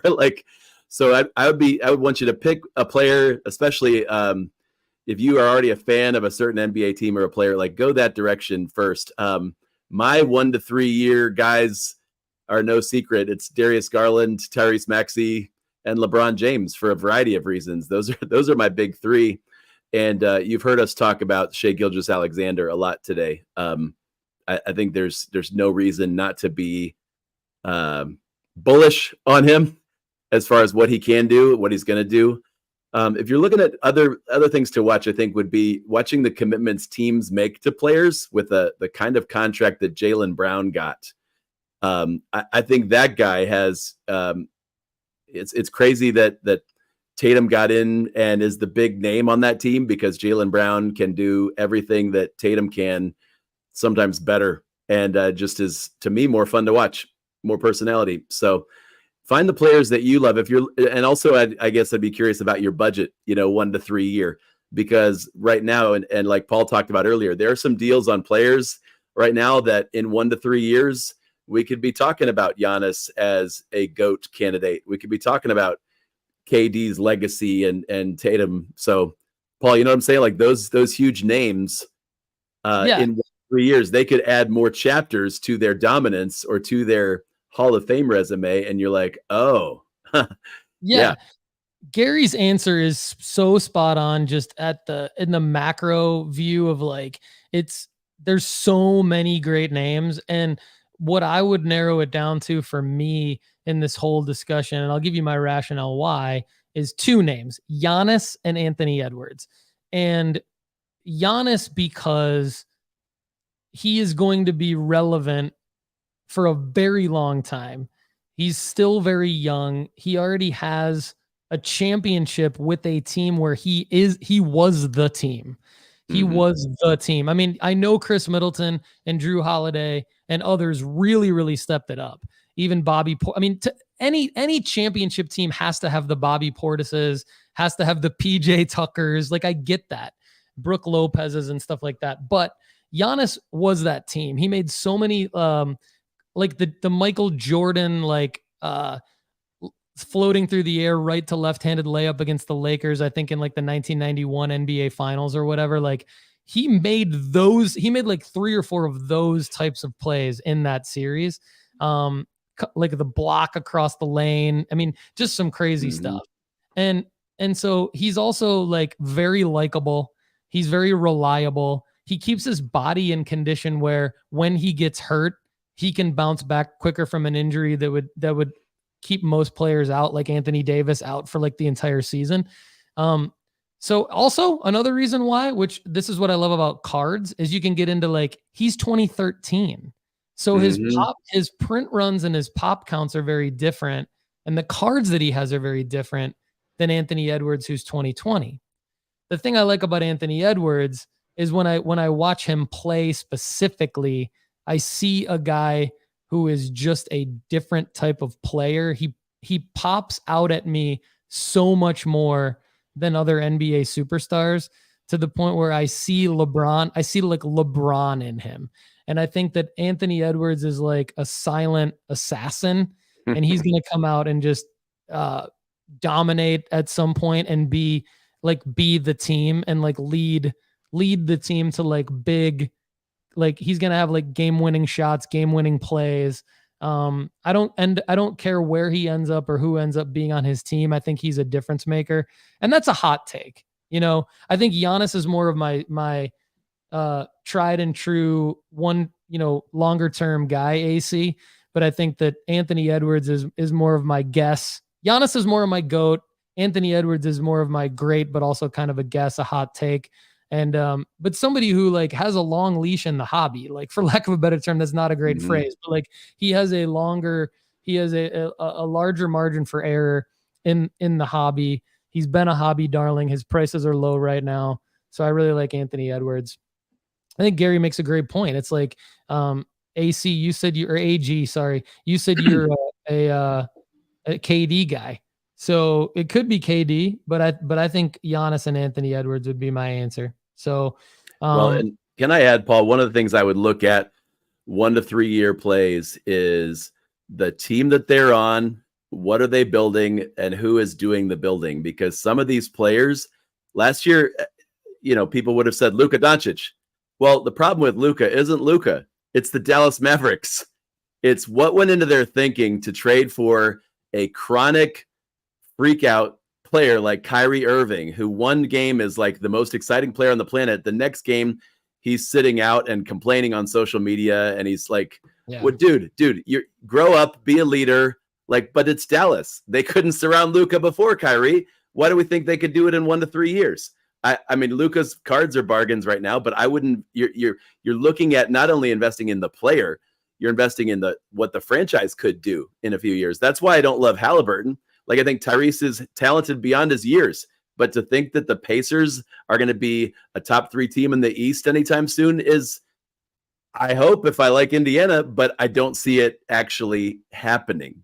I want to see, if I'm going to invest a chunk of money, that's the other thing. We're talking about expensive players for the most part, and entry points of guys that you would say, hey, this is Anthony Edwards. I feel like dude has all the talent in the world. What is Minnesota doing trading for Rudy Gobert and giving up all those draft picks? They're saying, we want to win now. We're not willing to wait and build around the obvious superstar right here in front of us. Like, I don't know the path for Minnesota to a championship now. And if I'm Anthony Edwards, I'd be frustrated. And, I'm not the kind of guy to demand that I leave town, but somebody's telling him, dude, you can't stick around with a team that doesn't know who they are and is overpaying for Jaden McDaniels. Like, that's why I'm looking at guys like that are already on teams that are making deep playoff runs. And I don't just love Maxey because of Maxey. I love Maxey because of Embiid, Harden, and the team that they're already building that stay healthy and just keep going. How to weed people out. I think you're absolutely right. I think how to weed people out is a great way to look at that. And I think you have to have, we asked earlier on in the show, like, what is your basketball card strategy? I believe what I've seen is a pattern. It's actually very, very hard to make money flipping basketball cards. It's one of basketball. Chad said it's his favorite. Gary, we know it's your favorite. my background sort of dictates that it's always going to have a soft spot for me and always going to be up there with my favorite. But in terms of making money, it's like it's hard to make money flipping basketball cards. And so I look at like weeding people out. But I like Janelle Shue's question here. She says, first year getting into basketball. I was looking at Tatum Hoops rookie card last night. Great gem rate, 4-1. Considering doing the bulk buy and grade. I love Janelle's thought process here. I do think in general, you have to have an exit strategy. Well, not in general, like for sure, you have to have an exit strategy. So she's thinking about the exit strategy, and that's my basketball card strategy as well, is like, what's the exit strategy, and then reverse engineering it from there. So for this, I do like Tatum. I do like finding a card with a good gem rate. And I do like the bulk buy and grade. And I do like submitting basketball cards for guys like Tatum to PSA, because I wouldn't be looking at selling Tatum until a playoff run anyway, right? Gary, what's your take on Janelle's question here? Yeah, thanks, Janelle. Great question on a Tatum strategy. I did this with one card in the winter, Tatum-wise, and it was buying a PSA 10, affordable PSA 10 Donruss rated rookie, because I saw the pop counts were low. And sometimes the Tatum 10 would sell for like $70, $80. And so other times it would sell for 120, 130, 150. So I bought one for like 70 and sold it for 140. And I'm like, why didn't I buy 10 of these?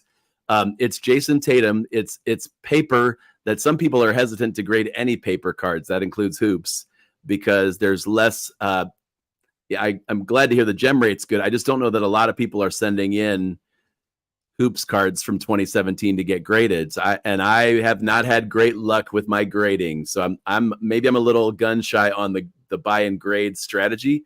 I'm like to buy the already graded 10 that's down because it's the off season or it's not the big moment for Tatum. Buying the obscure moments like middle December Tatum PSA 10 paper that's affordable, and then selling it as the Celtic, as he's making an MVP case, or as they get to the Eastern Conference Finals again, that card will be up from what it was, in the offseason. So I love your thinking on Tatum that way. And there's a way to do it, get into these big names that is affordable to get an excellent condition card that's not going to break your wallet.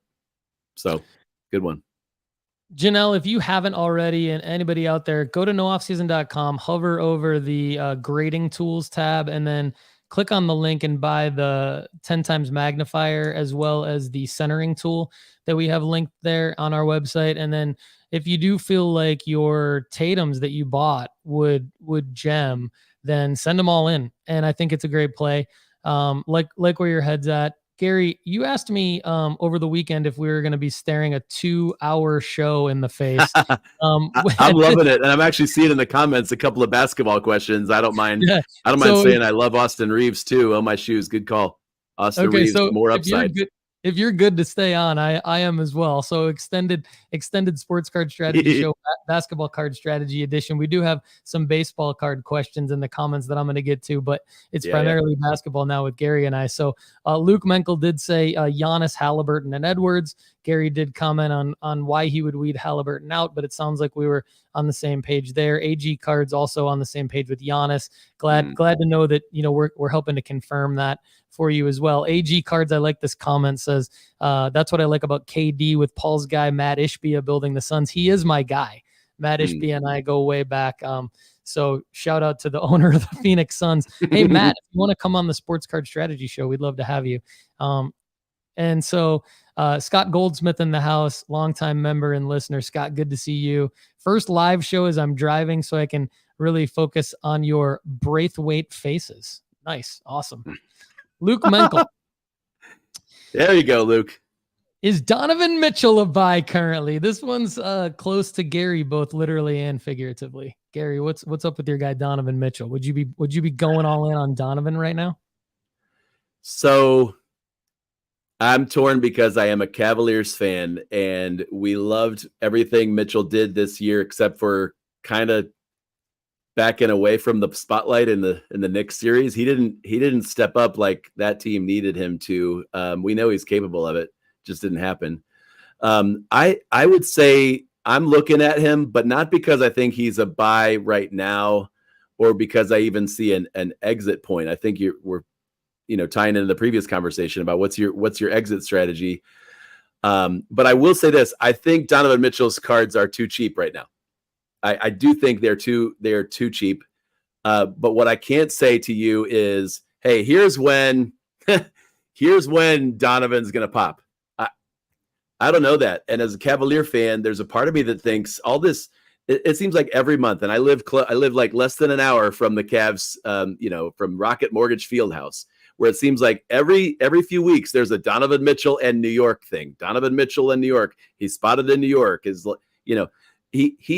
think he just wanted to be there, and love him as a person and as a player. He's been great for Cleveland, but I think there's just enough smoke that he's eventually going to be in New York. And I don't know if he just felt like weird being in that series, playing against his hometown team and watching Jalen Brunson be the man when Spida thought he was going to be the man.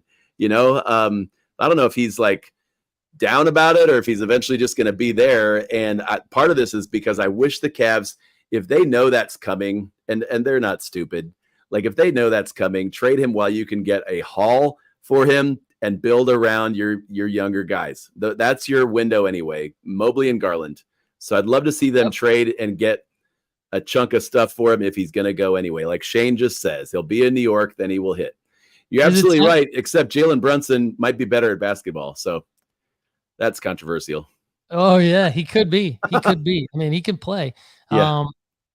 Luke Menkel felt like Mitchell stole the spotlight from Garland. I totally agree. I think Garland gave it to him. It wasn't just a steal. I think Darius deferred and looked up to Mitchell appropriately, but I don't know that long-term those two are the best fit together.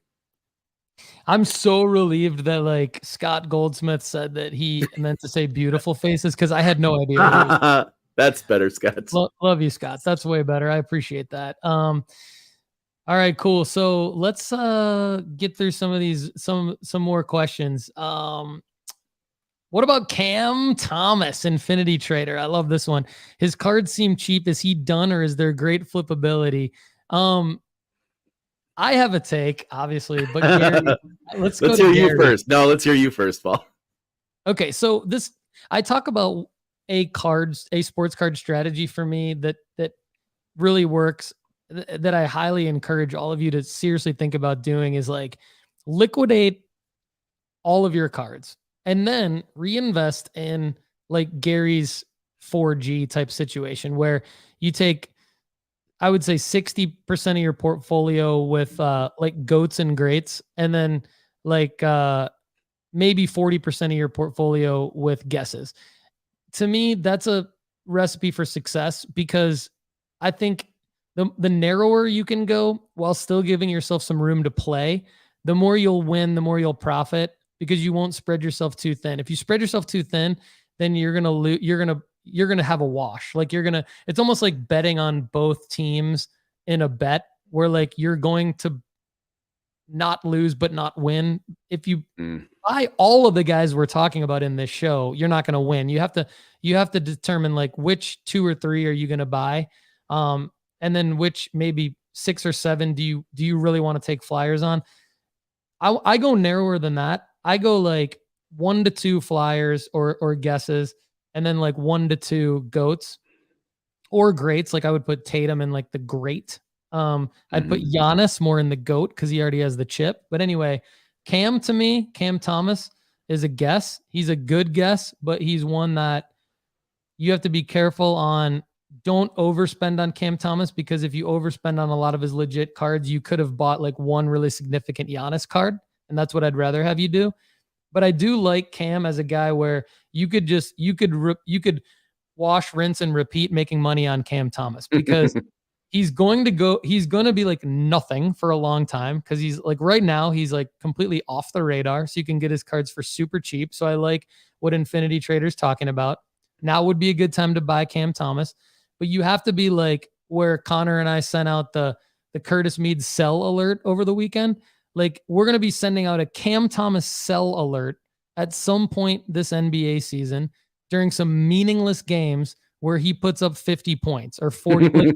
And it's going to be like when we never expected it. But I think, Gary, to make money off of Cam Thomas cards, you're going to have to catch lightning in a bottle. You're going to have them all listed and buy it now or best offer. And they're going to have to be listed during games when he just absolutely pops off, which we'll never really know when that's going to happen. So he's like, that's why I wouldn't tie up too much money in Cam Thomas, because you just never know when it's going to happen. But like for me, this was like an $80 card and it's a big card. So I'm going to list it when I think he might be, when I think he might pop off, and hopefully accept the best offer for like $300, but we'll see.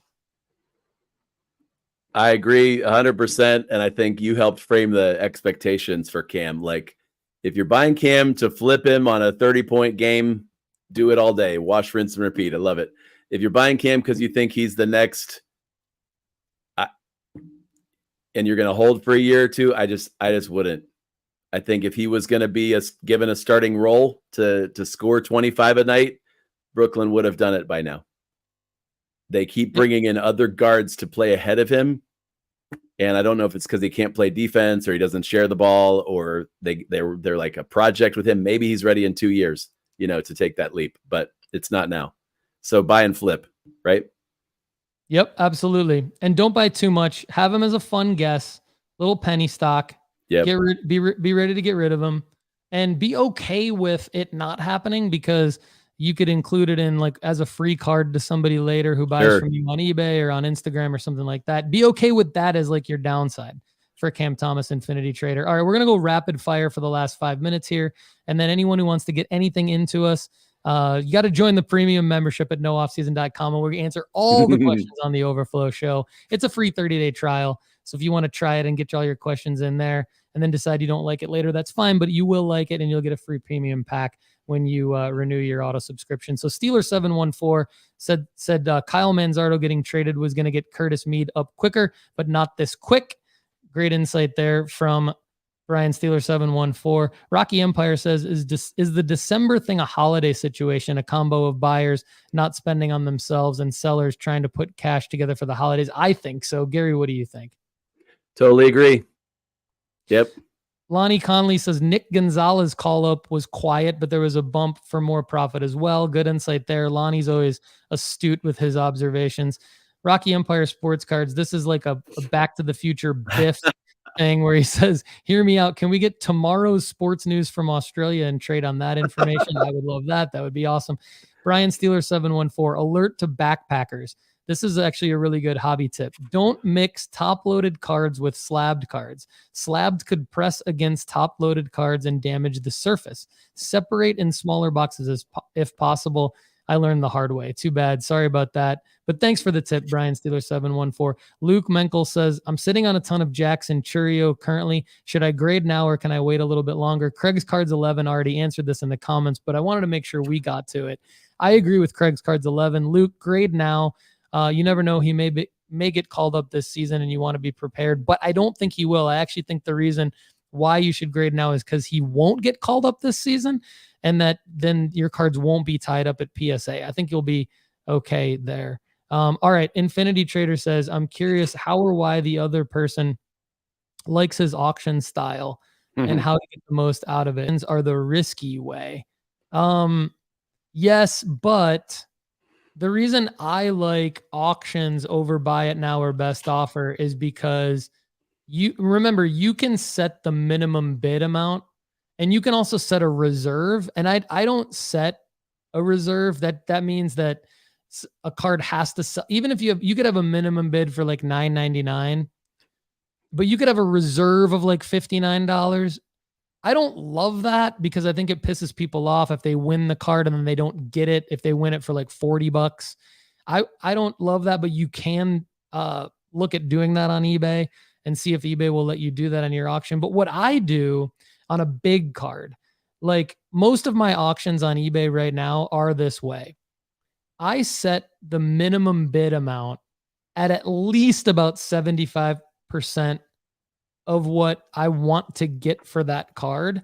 Because if it's a card that I believe should sell for like $250, I'm not going to start it at 99 cents. I'm not going to start it at $9.99, especially if it's like a PSA 10. I'm going to start it at like maybe like maybe even $199. Like I do that consistently because I know that it's probably not going to get bids right away, but in a 10-day auction, it's going to get a lot of watchers and it's going to get bids towards the end of the auction. And I know it's probably going to sell for right around what comps are, right around what I think it should go for. Maybe I'm leaving myself some upside, but I'm not leaving myself such a low floor by having a minimum bid amount and risking not giving enough views on my auction. So I'm kind of like mitigating my auction listings by having a high minimum bid amount. But Gary, do you have anything to add to that in the rapid fire?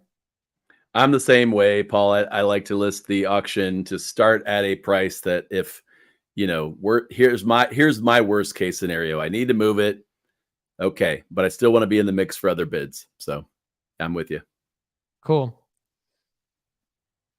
One of you guys, yeah, so that was Infinity. Okay, John Robinson. I have a BGS 95 Jackson Churio first Bowman yellow auto. I'm starting to buy his base PSA 10 non-autos. When he gets called up, if I wanted to hold some, what would I hold and what would I sell? I would sell all of his lower priced cards, John. So this is a great question, by the way. So I think depending on how many you have, like let's say you have 20 Churios and let's say you have 5 really high end, 10 mid end and 5 low end. I would sell like all of the low end. I'd sell 90% of the mid end and I'd hold like 20% of the high end. So to me, this would definitely be a high end and I would consider holding it, but only if you have other high end cards. If this is your only high end Churio, I would still liquidate it upon call up because you do risk the chance, like you do risk like what Chad said happened with Curtis Meade. So Shoes says, do you guys think Sochan cards are going to spike because of Wemby? Gary, what do you think about this one? I think the Spurs are going to spike because of Wemby. And Sochan is a known personality on that team. I think Wemby is going to be a fantastic player if he stays healthy. I know a lot of people add that phrase. No, I like Devin Vassell a lot more next to Wemby as a guy that's going to be scoring a lot. I think if Sochan spikes, it'll be because of his personality and his likability. But as far as production on the court and impact as a player on a team that's going to surprise some people, I think Devin Vassell is that guy.